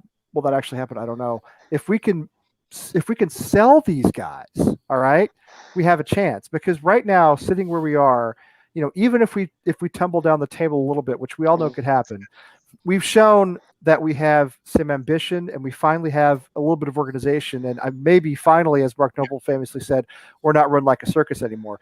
But you got to sell those guys on it. Unless you finish in the top 4 or maybe the top 6 cost you, as you said, then it makes a huge difference. I mean, I think he stays for 6th, but I think 8th is no longer Europa or anything, and it's really the least glorious top 10 position. It's a tough sell at that point. Yeah, I don't think that you can take the picture of him and his daughter with a grain of salt. Not in this day and age. Not when he's a millennial. That means something. You don't do that casually, because I can't think of any other player on loan who goes out of it. That's pretty rare, right? Unless you have some sort of a real bond with the club. And he when I saw him at Man U, I always thought this was a kid with a bit of an ego who's really silly and maybe he's focused on other things like social media, and doesn't he have a fashion company and stuff? But he's completely proven me wrong. Yeah. His attitude is exceptional. That's why he's starting right away, and I really hope that picture points to him staying. I don't know though. I think he might stay, even if we did finish 8th, because there's a plan in place. Like, and he's going to play. Back. He's not going to be behind Bruno Fernandes. He's going to play. Yeah, go ahead, Jay. Sorry. It all goes back to our owners. Like, I'm very anti-ball. We all are. We all are. Don't worry about that. Yeah. Yeah, and what it is, at the end of the day, what you put in, you get back out, basically. So the more money you put in, the better the team's going to be on the pitch. So it'd be interesting if they come across in the summer and say, right, we're going to go out and we're going to buy Lingard. We're going to go and get a striker that we need. Like, we need a covering midfielder for Rice and Souček. Like, we need about 5 players. Desperately. And then probably left back as well. Another left back as well. Okay, I just want to say right now, it's about 10:30 at night Eastern time. I said in the Facebook chat earlier today that I was going to keep it to 90 minutes. That was never true. But if you guys if anybody needs to go, just let me know and go. Okay, don't feel bad. It's fine. Don't feel obligated to stay on as long as we stay on if you need to go. I may dip out in about 5-10 minutes. If you need to do it, no problem at all. I'll just immensely appreciate you being here as always. It's always good to talk to you. Always good to have you. Keep on for as long as you want, and then when you're ready to go out. Now, Charlie, go tell that this woman friend of yours, this Rebecca, is on. She's on Twitter. Okay, she's on Twitter right now. Posting stuff about I don't know what it's about. So I asked her. I was like, "Do you not check your DMs?" Huh? I slid into her DMs. All right, like a boss. I sent her the link to the. She hasn't responded at all. So I don't know what to tell you. She can still come on. She can still come on right now. So I need you to go down there and I'll message her now. go Corona her house or something. And anyway, but I am gonna try. I'm gonna try to end by 11. Okay, if you guys are up for it, I'll try it this time because I don't know how late I was up last Wednesday night, but Thursday morning I was just Where can I ask something, Ro? Where do you expect us to finish this year? Like, where do you honestly think we will finish? Like forget fourth at the minute. Obviously, we've got 12 games to go. Where would you say where would you be happy with, and where would you be sort of think? Good question. A bit disappointed. I think for me, I'd be happy with the current form that we're on, and let's just imagine, right, that no other injuries happen and Fab comes back. I would be happy anywhere 6 and above. Honestly, a European spot I think would be good because I think we've played some really good football. We've beaten some good teams. I know we've kind of underachieved against the top 6 or whatever, but at the same time, I think that it would feel weird to have such a good year and not really get anything out of it, if that makes sense.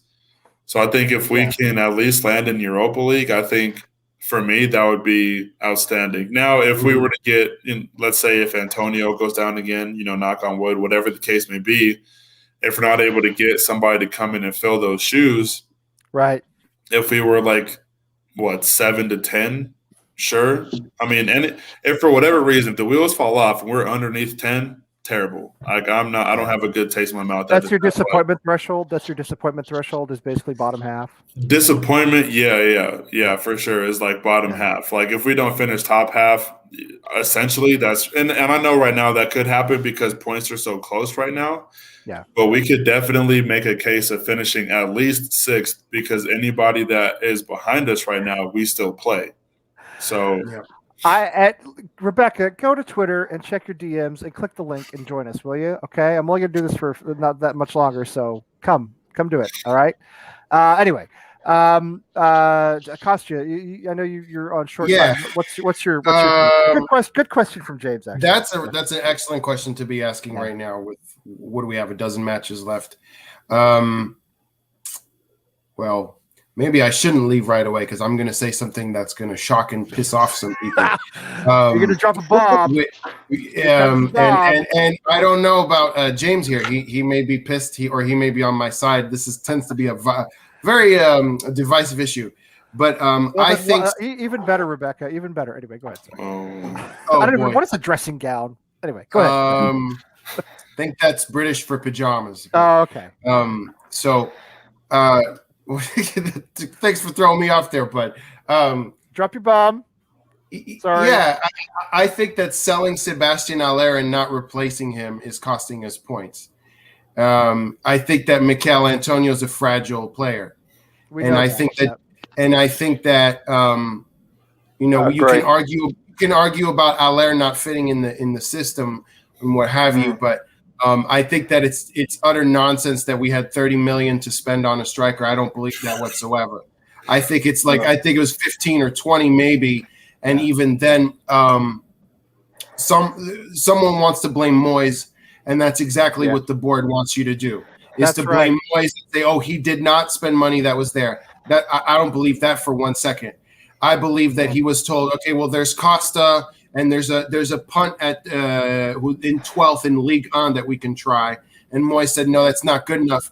And that goes back to him putting his foot down. And sometimes that means biting a bullet that he doesn't necessarily want to. And so you sell Haller and you have a match like the 0-0 against Fulham. Mhm.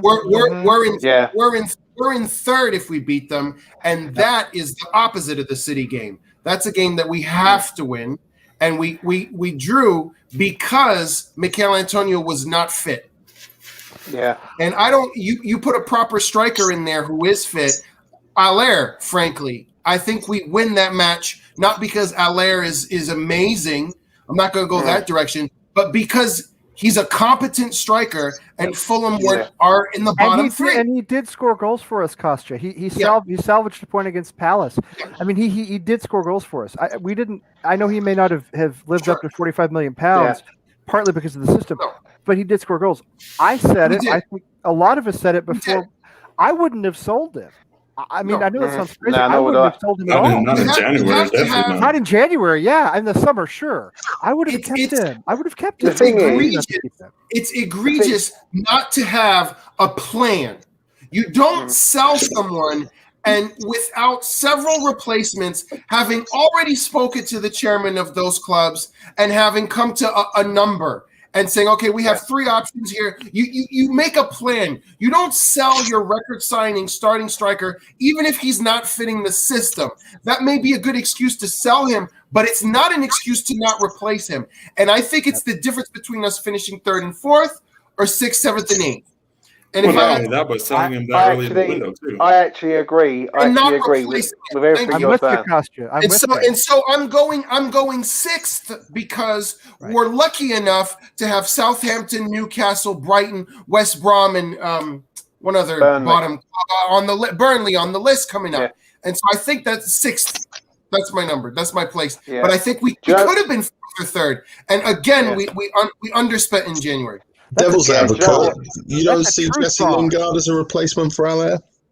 You know, you're not the first person to say that to me, and I think that he's a replacement for Snodgrass, who we also sold, and then we're lucky that he's fit because remember he hadn't been playing, right? And you don't know what his Moyes knows him, but knows him as an 18-year-old, not as a 28-year-old. So you're hoping that was a shot in the dark, and it was, you know. Is it going to work now because he's in form? Maybe, as a false 9, but that's not what Moyes wanted to do. No, that's not what he had in mind. Moyes had a signing lined up and it didn't work out. They sold Haller. They had a signing lined up, didn't work out, and he was left thinking, "What do I do? What do I do?" That's what happened too. I think that's what happened too, James. I agree with everything that you've just said, mate. 100%. Like, you're bang on the money. At the end of the day, we needed a striker. We all know it as fans, right? They should know it and all. Antonio is injury prone. And every time he's playing, we're like, "Oh no, don't no way overstretch." Does he make it 12 more games, James? I don't think he does. Do you think he plays the last 12 games? I think what they're going to do, they're going to start. I think what they've already sorted out. The first thing, I just want to say a few things. The first thing, Yarmolenko as your backup striker. I'm sorry. He's gone for the season. And he's gone for the season now. He's gone for the season, right? But he was no good. It's Bowen now. But Bowen can play that position. He played it at Hull. He played it well at Hull. And I think he can play off as the striker and having Ben Rama, Fornals, Lingard in behind as a 3. What they've done, it was either Moyes being too stubborn or it's the ownership being too stubborn, but someone's been stubborn in the January window. I blame the ownership every time. Every time I blame the ownership. I do. So John, what's your did you hear the question? James's question? No, sorry, baby crying. What? Well, James, you ask him. It was your question. You can ask him. Basically, what I'm asking you is where would you be satisfied with finishing? Obviously, higher, better. But where would you be disappointed? Like, where if we slip down, and where would you go, you know what, I'm a bit disappointed there, considering we are 12 games away from possibly the best season we've ever had. Yeah, I think coming into the start of the season, I had us as a top 8 club. I think at least mentally, that's where we should be aiming to be, is anywhere in that top 8. But as well as things have gone so far, and as poorly as it's gone for certain other teams so far, it's hard to sit in 4th place and think anywhere lower than 6. Yeah. At this point, that might be a little bit hard to take. So I think we're in a battle for 2nd, to be completely honest. And I don't see why we should be discounted on trying to go for 2nd place either. We're where we're sitting right now, with the 2 teams above us looking as dodgy as they are. There's no reason we couldn't fight for that place. And with our fixture list, I mean, we don't have the most difficult run-in, to be honest, which is the opposite of what we normally say. We've got a nice little stretch here. We got like Arsenal, London Derby, obviously Chelsea. Basically, right? our next 3 games are the hardest 3, and then you meet Chelsea in that, and after that we've got Burnley, Newcastle, Southampton's last game of the season. We've got West Brom in there. We've got games where we can easily pick up 3-pointers. Like, you know what I mean? If we follow the form we've been in, we should, right? We should. Yeah. We should. I mean, because this whole season has been built around beating the teams that we're supposed to beat. And if we can continue to do that, there's no reason that exactly we couldn't finish 4th. Starting with Monday. At a minimum. Monday. Starting with Leeds on Monday. Yeah. Yeah. We should beat Leeds. We beat them previously. We should beat them again. I'm not that upset about. I know Moyes has that moniker of not beating the big teams, whatever. To be successful as West Ham, he beat Tottenham in this league, is just beat the teams around us and blow us. If you can beat all of them, you guarantee top 8, top 7, top 6, maybe almost every season. If we can do that consistently, we're going to be more than fine. And if we do it for the rest of this season, I think we're top 4. Yeah, I agree. I've got an impatient toddler, so I'm actually going to step away now. This is my cue. All right, Kostya. Hey, it was good having you on. It was awesome being on, and love talking to all of you. And good to meet you. What's your name again? Because I think I called you James, but I don't know if that's it. Yeah, that is it. It is yeah, James. mate. Okay. I'm James. Good to meet you. That's one, man. Lee, John, Take care, man. Charlie. All right, Kostya. We'll do it next week, okay? Talk to you soon. I think one question I think would be interesting to hear, to hear you guys' opinions on is our current form this season due to no fans in the stadiums? I want to get to that. I do. But can I quickly? I want to get Charlie's take on where he'd be disappointed with our finish, because I don't think he's done that yet. And you too, James, for that matter. I don't think you've answered your own question. So, but I've been wanting to talk about the fan thing for 2 weeks now, so we'll finish talking about that. I think it's a really hard question to ask right now, because my gut says I would be fine. Like, in my head, I'm thinking, do you know what? I'd be fine if we finished 8th, but I can't act like I wouldn't. There wouldn't be part of me that was disappointed by it. I think realistically, if we're getting 7th and above, I'd be content. If we're saying the word disappointed, 7th and above, I'd be content. 8th, I'd be like, Charlie, right, you know. How did you feel when the Payet season we had the opportunity to break into that top 4 and eventually just kind of faded off? Is it comparable to this? This would feel worse to me, but you go. I think this is a better chance. I do too. This is a completely better chance. We're all answering for Charlie here. Sorry, Charlie, go ahead. No. You say it first, because I'm actually thinking. I'm trying to remember. I can barely remember this morning, let alone 4 I years will ago. say mine. Right, what I think on it. I think we can definitely get top 4, and and I'll tell you the reason why. Manchester City have won the league. Right, they've won the league. Yes. Man United are in FA Cup and Europa. Leicester have got no Barnes, no Maddison. Vardy's not scoring. They're not winning any games. I think they're going to drop out. I think Chelsea will slip into the top 4, and I think we might get the last 4th spot with maybe. I think Liverpool, even though they've had a bad season, they will come good eventually and probably steamroll a few teams and then get back-to-back wins and get in there. But I'm telling you something now, I think Leicester will come out and we could slip in there. If we play how we're playing now, right? Leicester have we problems. drop- Leicester have problems. Yeah, they have an injury Leicester- crisis. They're losing their form. Yeah, Yeah, And we And play them Leicester are- again, don't we? yeah, we do do. play them again Yeah. In 3 weeks. at London Stadium. Yes, I believe it's at London Mm. Stadium. Just Yeah. have the King Power. Oh, is it the And King Power? Okay, I couldn't remember. No, it ain't. It's at the London Stadium. We beat them, didn't we, at the King Power 3-0 in the season? Oh, was I that? thought that was my bad. away. I thought we beat them away. Yeah, Yeah. I couldn't remember. Sorry Our about next 4 games will decide where we're going to end up. We've got Leeds at home, Man United away, Arsenal at home, and it's Wolves away, and it's Leicester at home. That's our next 5, right? And basically, we will know then where we're going to be heading. If we play how we're playing now, there's no reason why we definitely can't get top 6. Like, and I will stand by that. If we drop it into 7th, 8th, 9th, I'll be Yeah. gutted. As a fan, Yeah. I'll be gutted because what it is, you've got something you can grab it, but it ain't yours. Do you know what I mean? So Yeah. I'm going to say I'll say top 6, but top 4 is not away. I think what it is, we're playing these teams right at the right time where they've got European football, they're in the FA Cup, and they can't do it all. They And the can't have results are league. going our way, James. The results are. I mean, did you see today? Manchester Yeah. United drew. And I got to remember who played today, but everything went our way Leicester. today. Yeah, everything Leicester basically drew. went our way today. Yeah, Oh, Leicester, yeah. Leicester drew. Yeah. Leicester are in an And injury Villa. crisis. They drew. Villa lost. And Manchester United drew away to Palace. And then, maybe our buddy Scotty Parker does us a favor tomorrow with Tottenham. Everton. What a result that would be. Oh, that would be. I would love that. I would love for Fulham to stay up. By the way, I'm just going to officially say, you guys know I still love Scott Parker, and I really want Fulham to stay up. I mean, if they don't, not the end of the world, but I'd like for them to over Newcastle especially. But then you have West Brom and Everton. That's probably an Everton victory. But the results for once have broken our way in a way that I don't remember them ever doing before.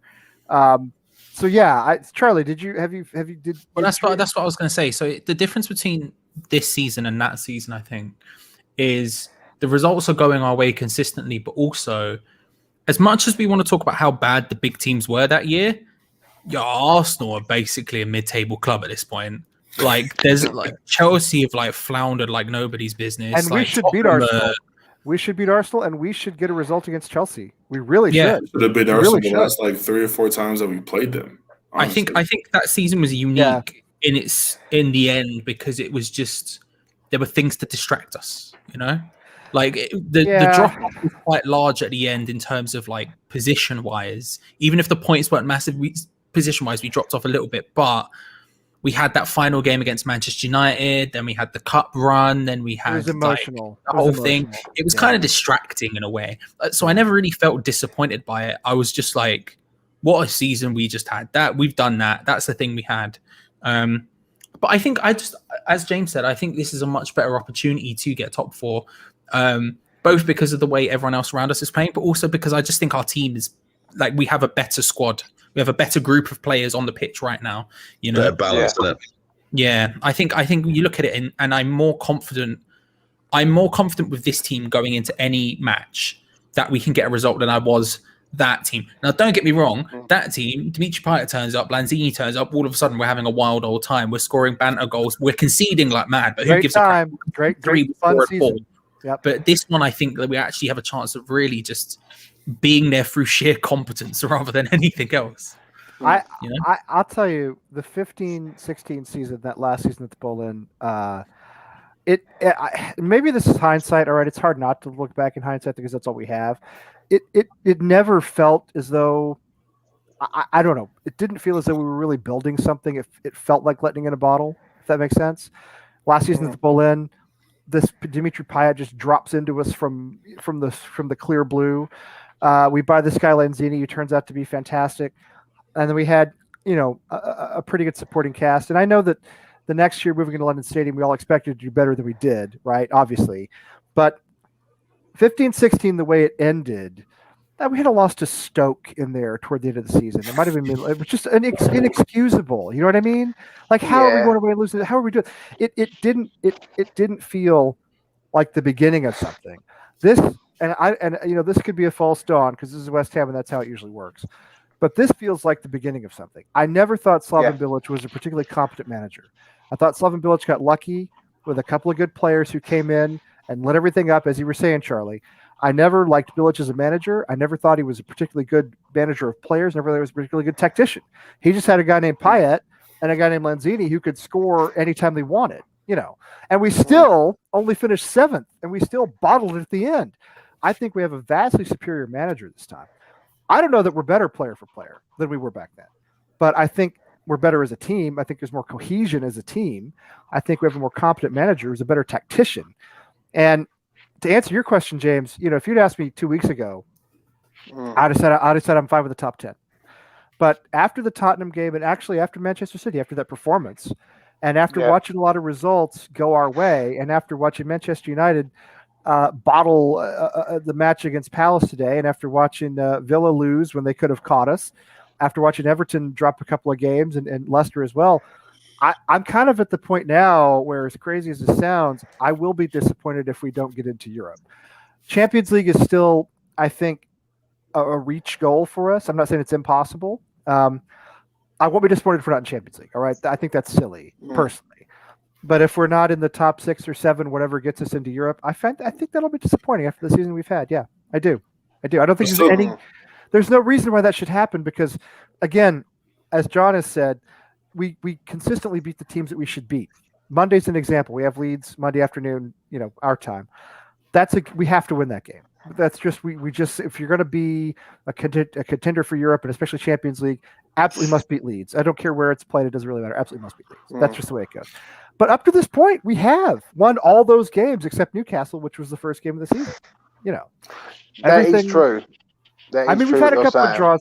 The Fulham draw cost you mentioned was inexcusable. The Palace draw was unfortunate, but generally, we've won the games that we should win.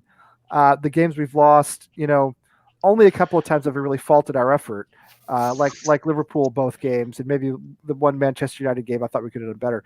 Other than that, there's a consistency with this team that I don't remember from the Payet season. But of course, on the other hand, Souček or Rice goes down or Antonio goes down again, throw it all out the window. At that point, who knows? Pellegrini talked about a big team mentality, right? And he repeated that over and over again. Yeah. Being disappointed at a draw at Fulham. That's not very West Ham, is it? That's a big team mentality right there. You know what I mean? Like that's a whole different shift in mindset completely. It's a big team mentality to go into Manchester City and think we have a chance to get a result, and then actually to have a chance to get a result, which we did all the way to the end. That's because there was a time when we would have taken a 5-0 loss and just said, well, that's the way it goes. Yeah. But what we've done well this season, and I think Charlie would probably agree with this, is we've bounced back after a defeat the next game. We've come back after a game and gone, you know what, we're going to turn up this one. Like, there's a few games this year where I would say Moyes has been a bit iffy with his team selection.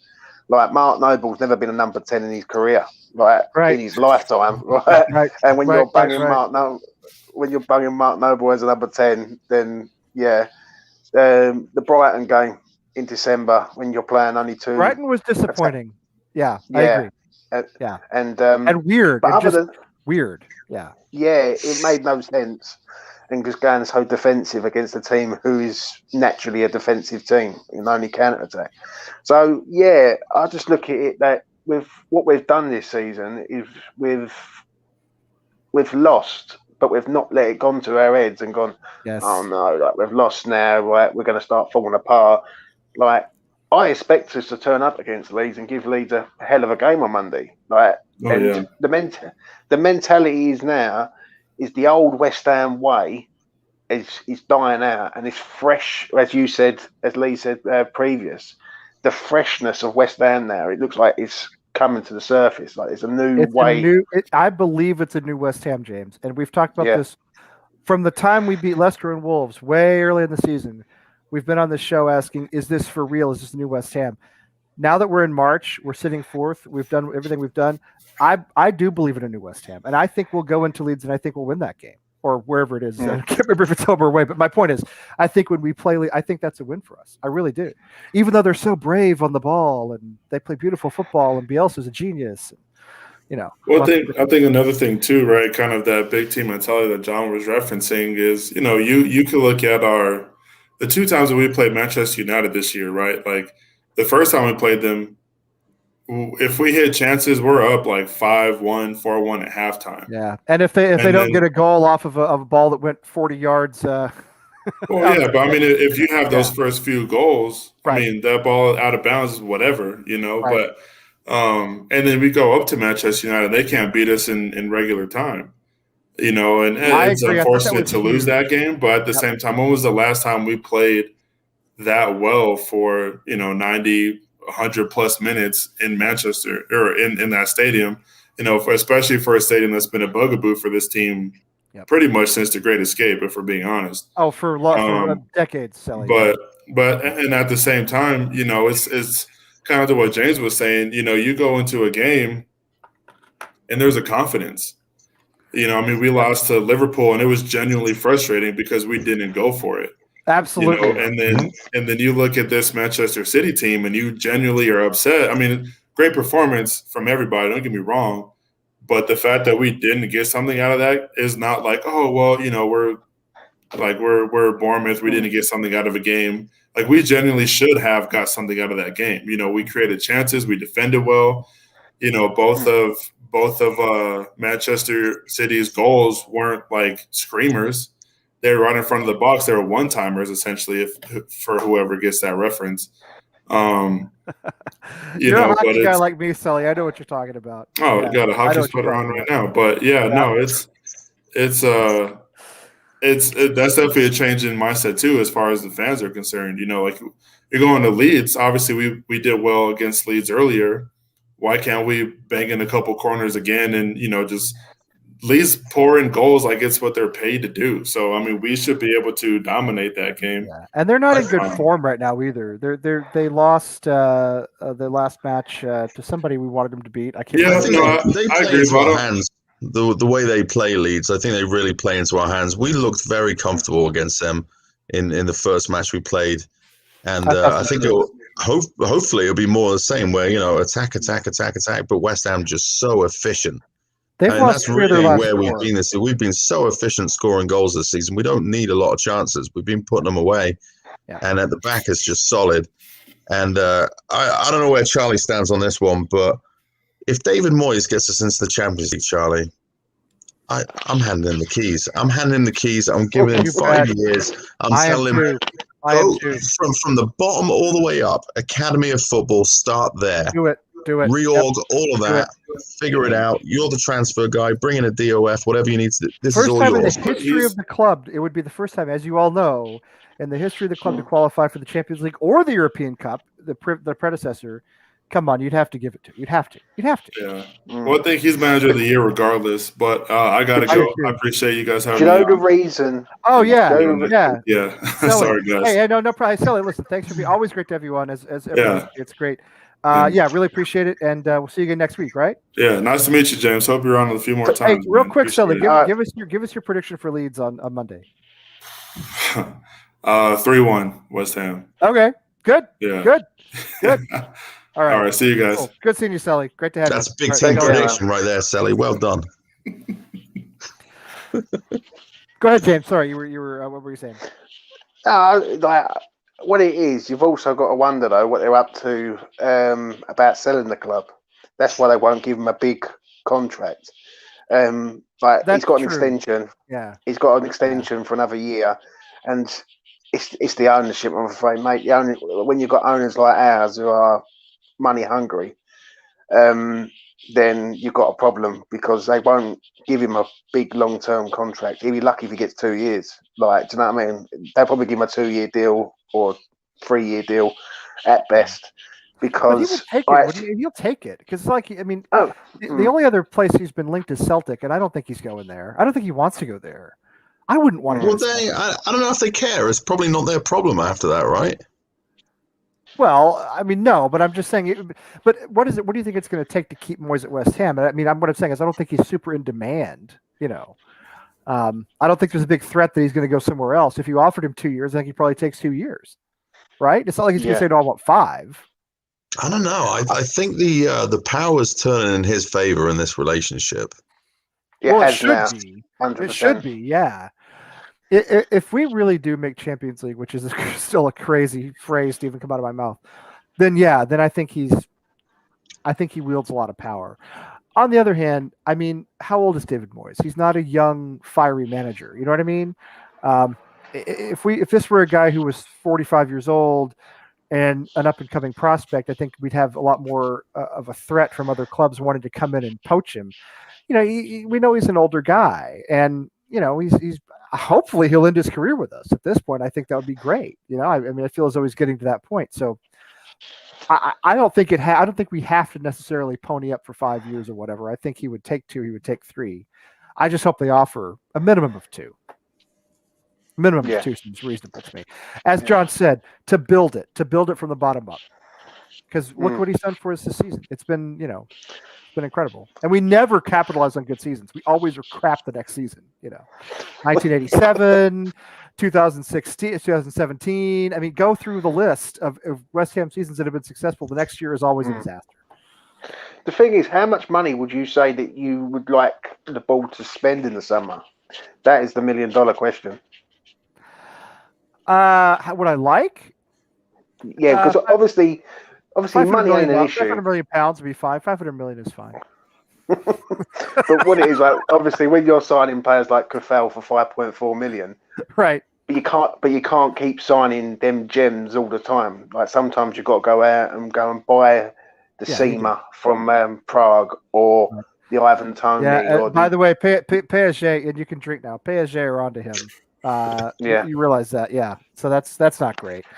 I thought Zima was going to be whatever his name. I thought he was like going to be our little secret, but not anymore. So anyway, how much I don't know, James. How much they would spend or have to spend, or you know, they're going to tell us that COVID has killed their books and nobody's in the stadium and they're poor and Sullivan's had to sell his old porno mag collection on eBay to make the money to you know what I mean. They're going to give us all these excuses the way they always do. So I couldn't even answer that question. I have no idea. My honest answer is like, I don't really care how much we spend, just as long as it's buying the players that David Moyes thinks is right for the team. That's all I really care about. As long as if we look at it. How much would you like to see him spend, though, Charlie? Because they're going to have to spend something here. Like, because if you want quality players, you've got to pay the money. Like, eventually, you can't keep cutting corners. I know we can't get bang average players. Like no, I'm joking. I think honestly, it's one of those things where like you are right. I think there's a couple of positions notably where we need to like striker is obviously going to cost us a lot of money. Let's be real, like that is going to happen because it's a striker. Like Antonio cost us 7-8 million or whatever it was, and that's because he was a winger from the Championship. Like, it's not going to happen. It's going to be expensive. Even Ivan Toney, who's in the Championship, is going to cost us 20 plus easily million, right? So that's going to be a thing. But outside of that, I was saying this the other day. I can't even remember who to. I think it was on Spanners. But all of a sudden, like when we were first going on, that's first half of this season, when I won't go back into it. When the first half of the season, I want to be clear, I like Sufal. I don't think he's bang average. First half of the season, I was like, okay, we've got 11 players that works in my system. We've got 11 players who know what they're doing. It works. But as the season goes on, and players keep proving themselves under Moyes, and all of a sudden I'm going, actually, no, Ryan Fredericks was playing well underneath him. Actually, no, this player was playing well underneath him. Actually, no, that player. All these people who I thought were just periphery nonsense that I would sell instantly, all of a sudden I'm going, actually, no, they're working. So all of a sudden I'm looking at it and thinking it's not 11 players. It's more like 16, 17 players. It's whatever it is, right? Yeah. And I whereas halfway through the season, if you'd asked me this question, I was like, this transfer window is going to be massive. It's going to be huge. We're going to have to sell so many players and bring in so many players to try and make the squad as big as possible. The last couple of weeks, I've sort of been looking at it and going, maybe we don't have to spend as much as I thought. So there's going to be a big money signing. Like a striker would be a big money signing, realistically. But then past that, I don't know how many other big money signings we actually need to make. Like we could, like I would like to see us spend heavily at left back, for example, to get someone who, hello Ray, to get someone who would really like sit as our first team left back for years and years and years, like Cresswell did the first time. But again, Cresswell was very lucky. I think 3.5 mil. That was a lot. It's lucky to an extent. Yeah, I would like to see this happen, but I don't know if we necessarily need to spend big in other positions. Would you say if we sell? Would you say you need a goalkeeper, for instance? If a goalkeeper come up, Oh, where's John gone? John's fading on us there. I think we do actually, James. Because I think once you get past Fab, who is still very good and probably has 1 to 2 more seasons in him. But again, he's had some injuries. He's been injury prone. We know that. I love David Martin's story. I don't want David Martin or Darren Randolph as my first choice keeper. In a Champions League battle? I mean, seriously, come on. If the right one was available, then I would. But if it wasn't the right, I wouldn't go and sign a keeper for the sake of it. I think I would be happy with Fabianski being first choice next season. I would too.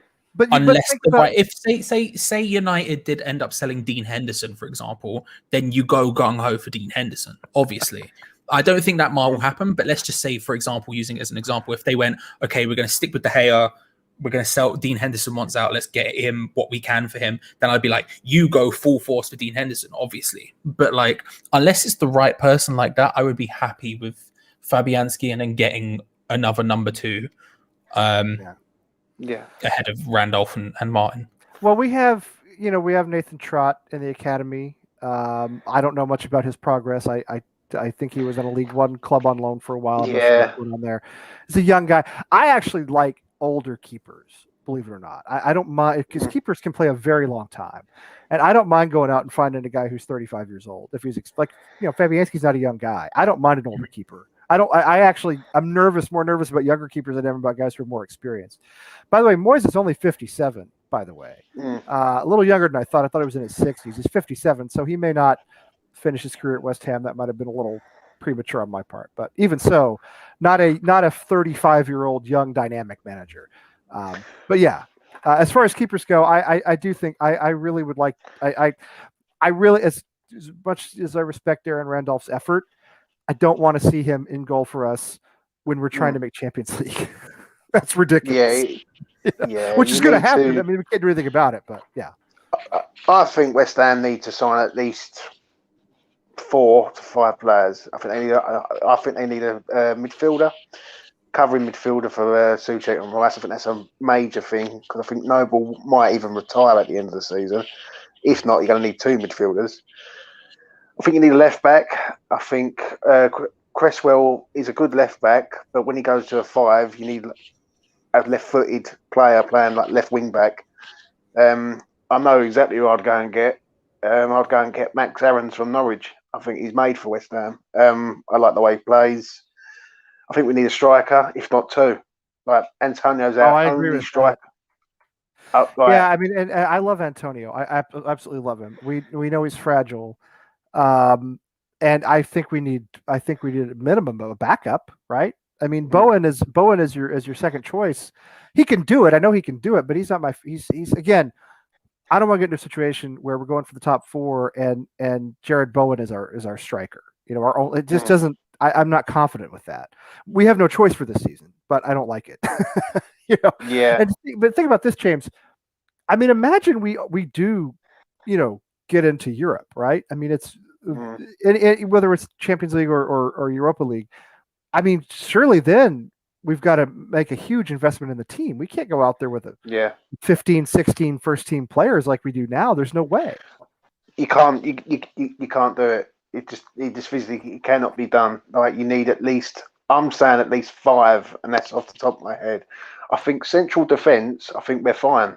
Alves, who we've signed, I think he's going to come good next season. We signed him from a Danish I've been reading team. I've been reading that Alves is a prospect who's going to break into the first team. And I think he's going to become like a little gem for us. I think Issa Diop, he's been with us 2-3 years now. I think he started off slow, but he's getting better. I think now he's got people like Dawson and Abona around him. Yep, that's going to help. Experience. Yep. I would keep him. I would keep his. I would. I know there's been some talk about other clubs sniffing around him. I would keep him. I've said that from the beginning. Yeah. By the way, John's computer died. John's computer. So he's out for the night. But I want to thank John for being here because he's always great to have on. He's on with us a lot, and he's great to have on. All right. So here's the thing. I know it's in the middle of the night for you guys. I am going to try to go for not more than another 10 minutes or so, and I'm thoroughly enjoying this.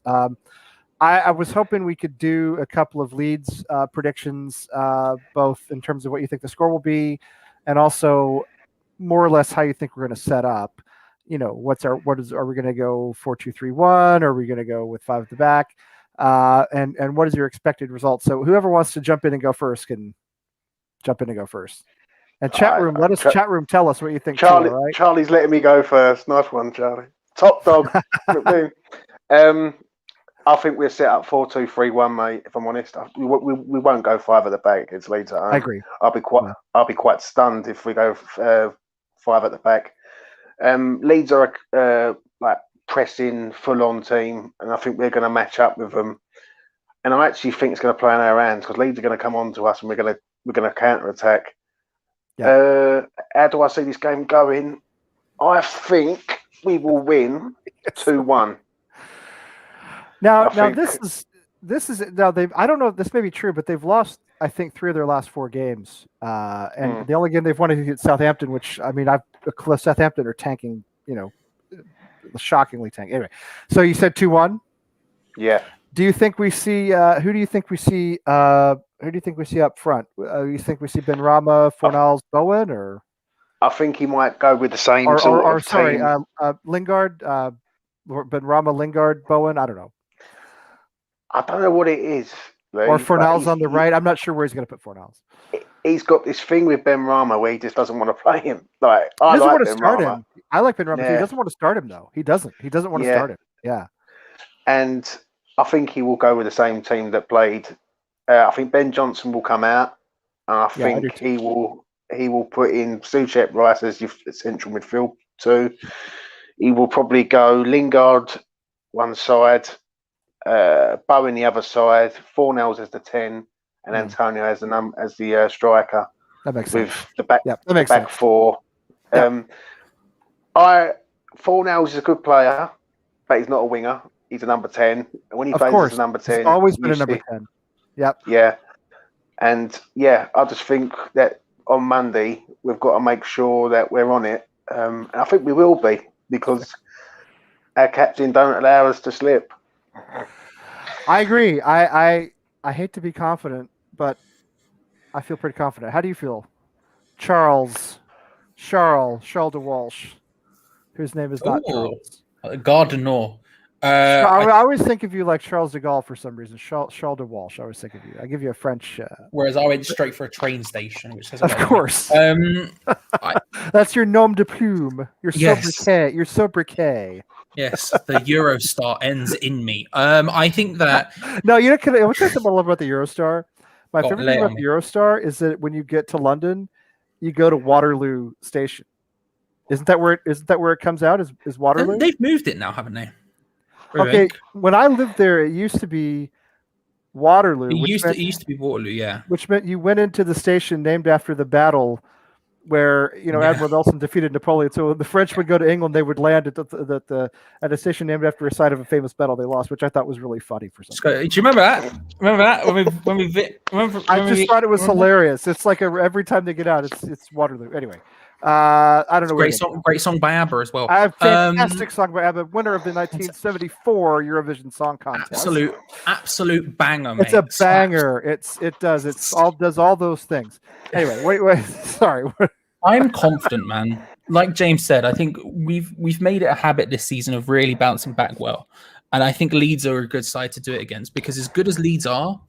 And they are good. I like Leeds a lot, and I like so brave on the ball, Charlie. As much as it winds you up, beautiful football. No, it does. I don't care. It's the commentators who can't let it go. They can't let it go about Bielsa and Leeds. Greatest team they've ever seen.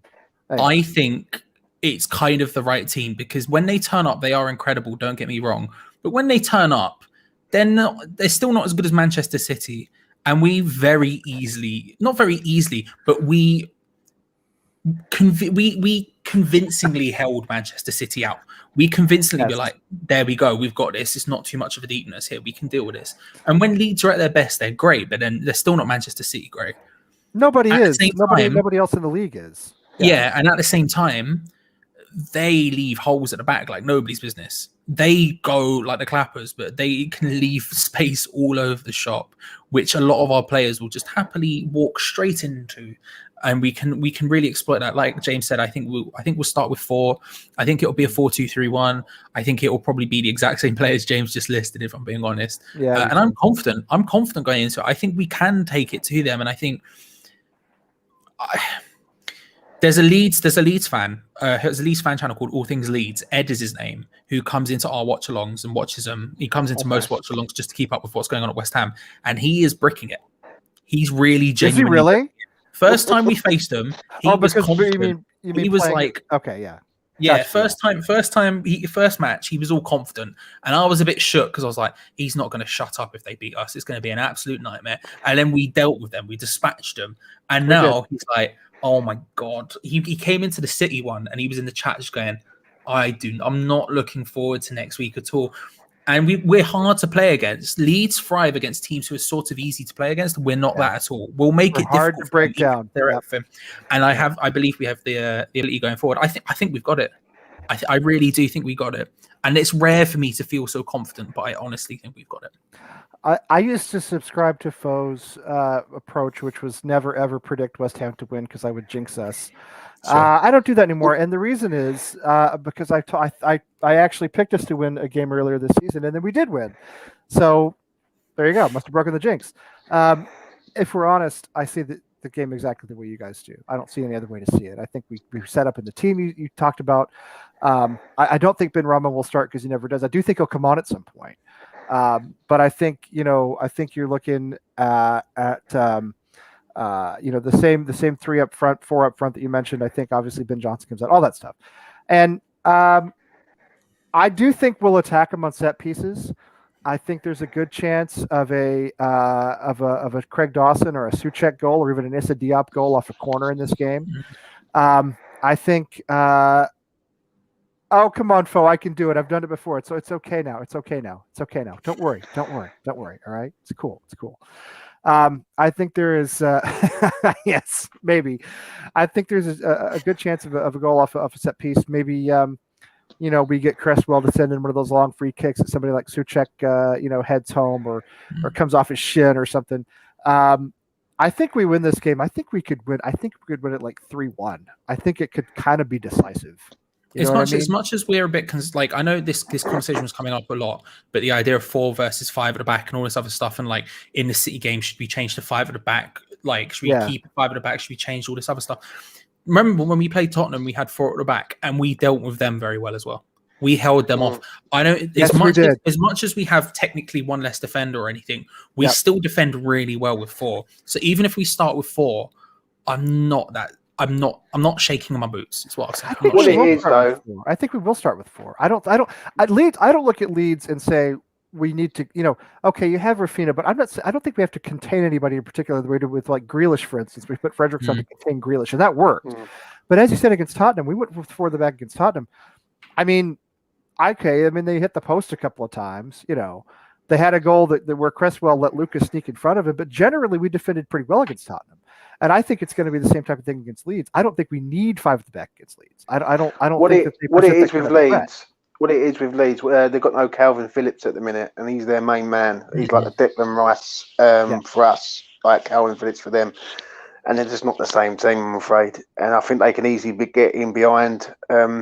What it is with Leeds, they go forward, but they don't defend. Right, they can't defend. So that's the reason why that's the other thing. That's why I think we can score. And I think they're poor at set pieces. I think that's how we scored against them last time, if I'm not mistaken. I feel as though we can get one of those big center backs up on a corner, or we can get Souček on the end of a free kick, something along those lines. I can see that happening. I mean, who knows, right? But I'm not going to mess around with it. I believe in this team. I believe in this manager. I believe in these players, and I think we're going to win this game. And we should. Right. We should. Look where we are in the table. We should. Do you know what it is? Do you know what it is, though? It's years and years and years of building your hopes up and then getting disappointed. You guys have been fans longer than I have, obviously. Okay, for obvious reasons. But I've supported West Ham long enough to know how that feels. I've gone down and come back up, and I've supported West Ham. I've been there through the relegation battles and through the Payet season and everything else when, it's Bubbles, it's the song, just like my dreams. It feels as though at some point we're going to wake up and fall off a cliff, right? It just feels as if this can't. But I have to believe right now that this manager and these players in this situation, I know we didn't talk about this, but because I do think the fan thing makes a difference. I do. I don't think it's bad for us not to play in front of fans. I'm not sure it would be as big of a deal as everybody thinks, but I think this situation, there's very few distractions. We have a manager who's laser focused. We have players who are playing for each other. I see no reason not to believe in this team right now. Coming into this game, I see no reason. I didn't think we'd beat City, and we didn't. But I think we'll beat Leeds. Just saying that about the fans. Obviously, you've probably heard and seen things on Twitter and etc. about people saying about not having no fans in the stadium.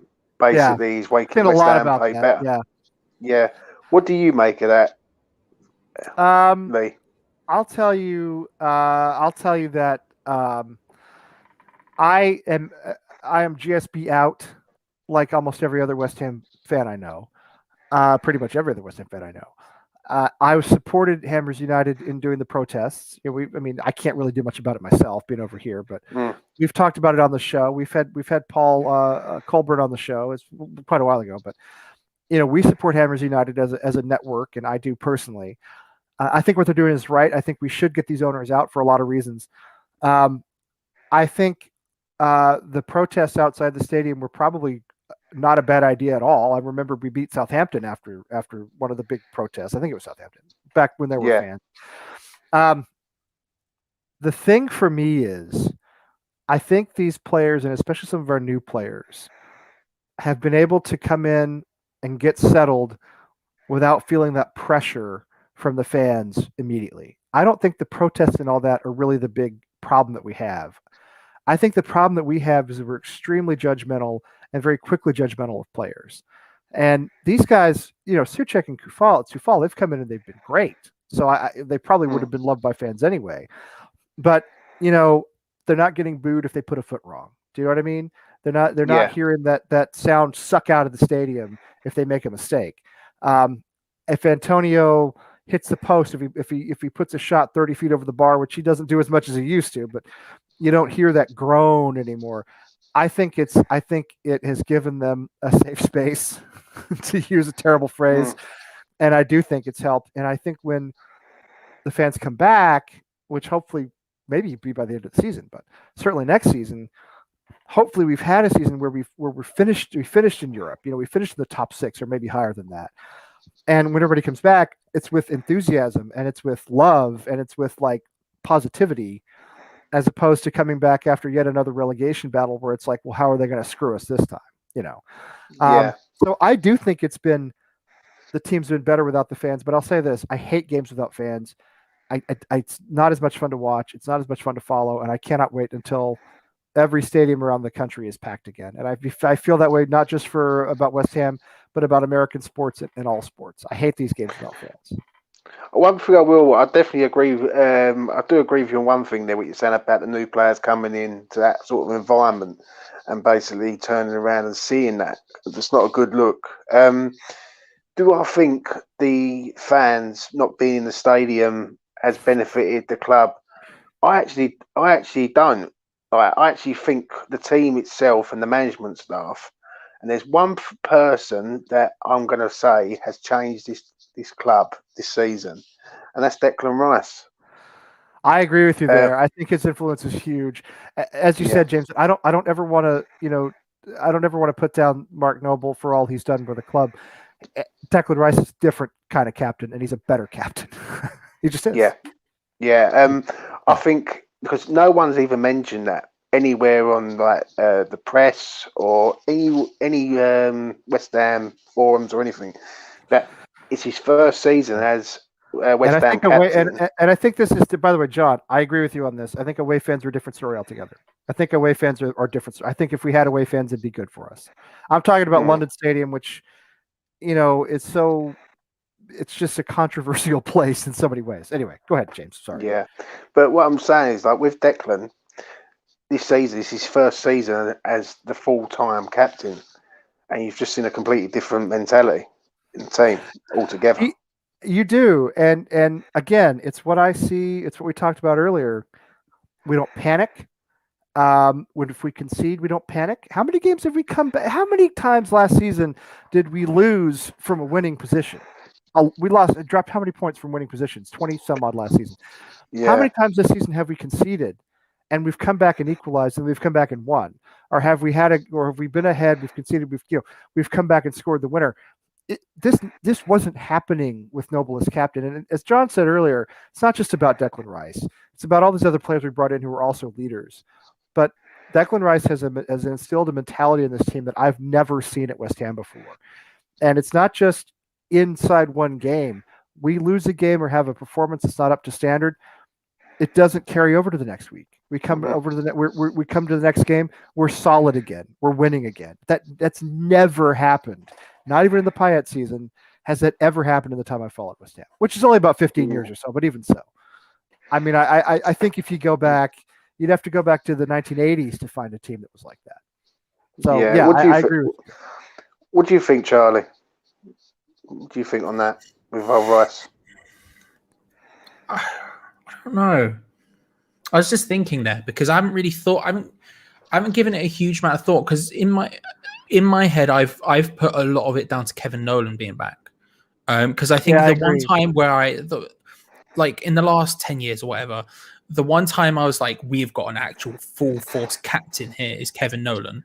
And I think there's a reason why Sam Allardyce would drag that man from club to club, whether he liked it or not. Remember how much people didn't like him, Charlie? Remember all the stick he got on Cum and other places on the message boards and social media?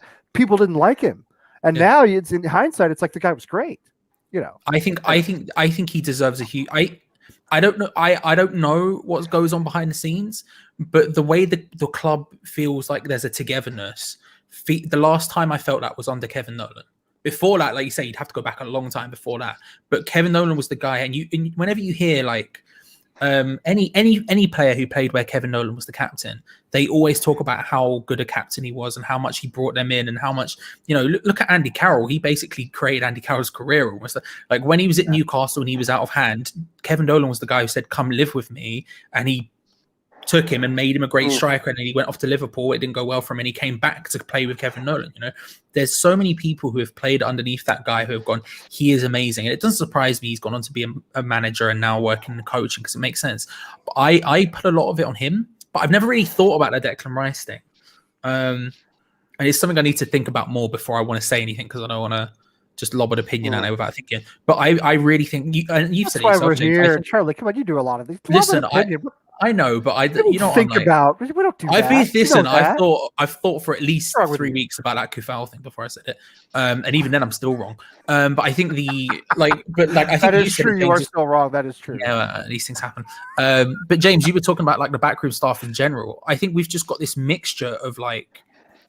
You've got like people like Moyes and Nevin who are really experienced and everything, but then you've got people like Stuart Pearce and Kevin Nolan who are well-known leaders, and like everything just feels like there's this togetherness right now that I really like. And whoever you want to pinpoint it on, I don't think whoever it is, just keep them because they're the important thing here. Because there's whatever is making that team so together is worth numerous amount of points. Like you said, Lee, however many points we dropped last season, it's just not happening this season. I think that's not happening. That's a huge reason for me, in my opinion. Yeah, no, I feel the same way. All right, so I could go on all night. Everybody in the chat room could probably go on all night too, but I got to tell you, last Thursday was a bit of a disaster for me. So I think this time for real, I think we're gonna wrap it up. Kostya was on with us. It's always great to have Kostya on. Appreciate you being on, Kostya. I'm sure you're probably asleep by now or taking care of your baby, and I understand how that goes.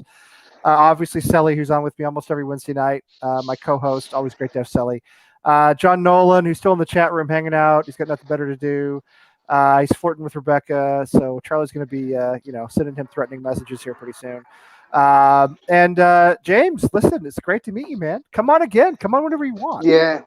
Yeah, what it was, I had to say about the Kufal thing, and I thought Charlie's on, and Charlie knows that I'm sort of very opinionated on it. But thanks for having me coming on, and I'll definitely come on again. Thank you. Oh, I'll anytime. say this as well.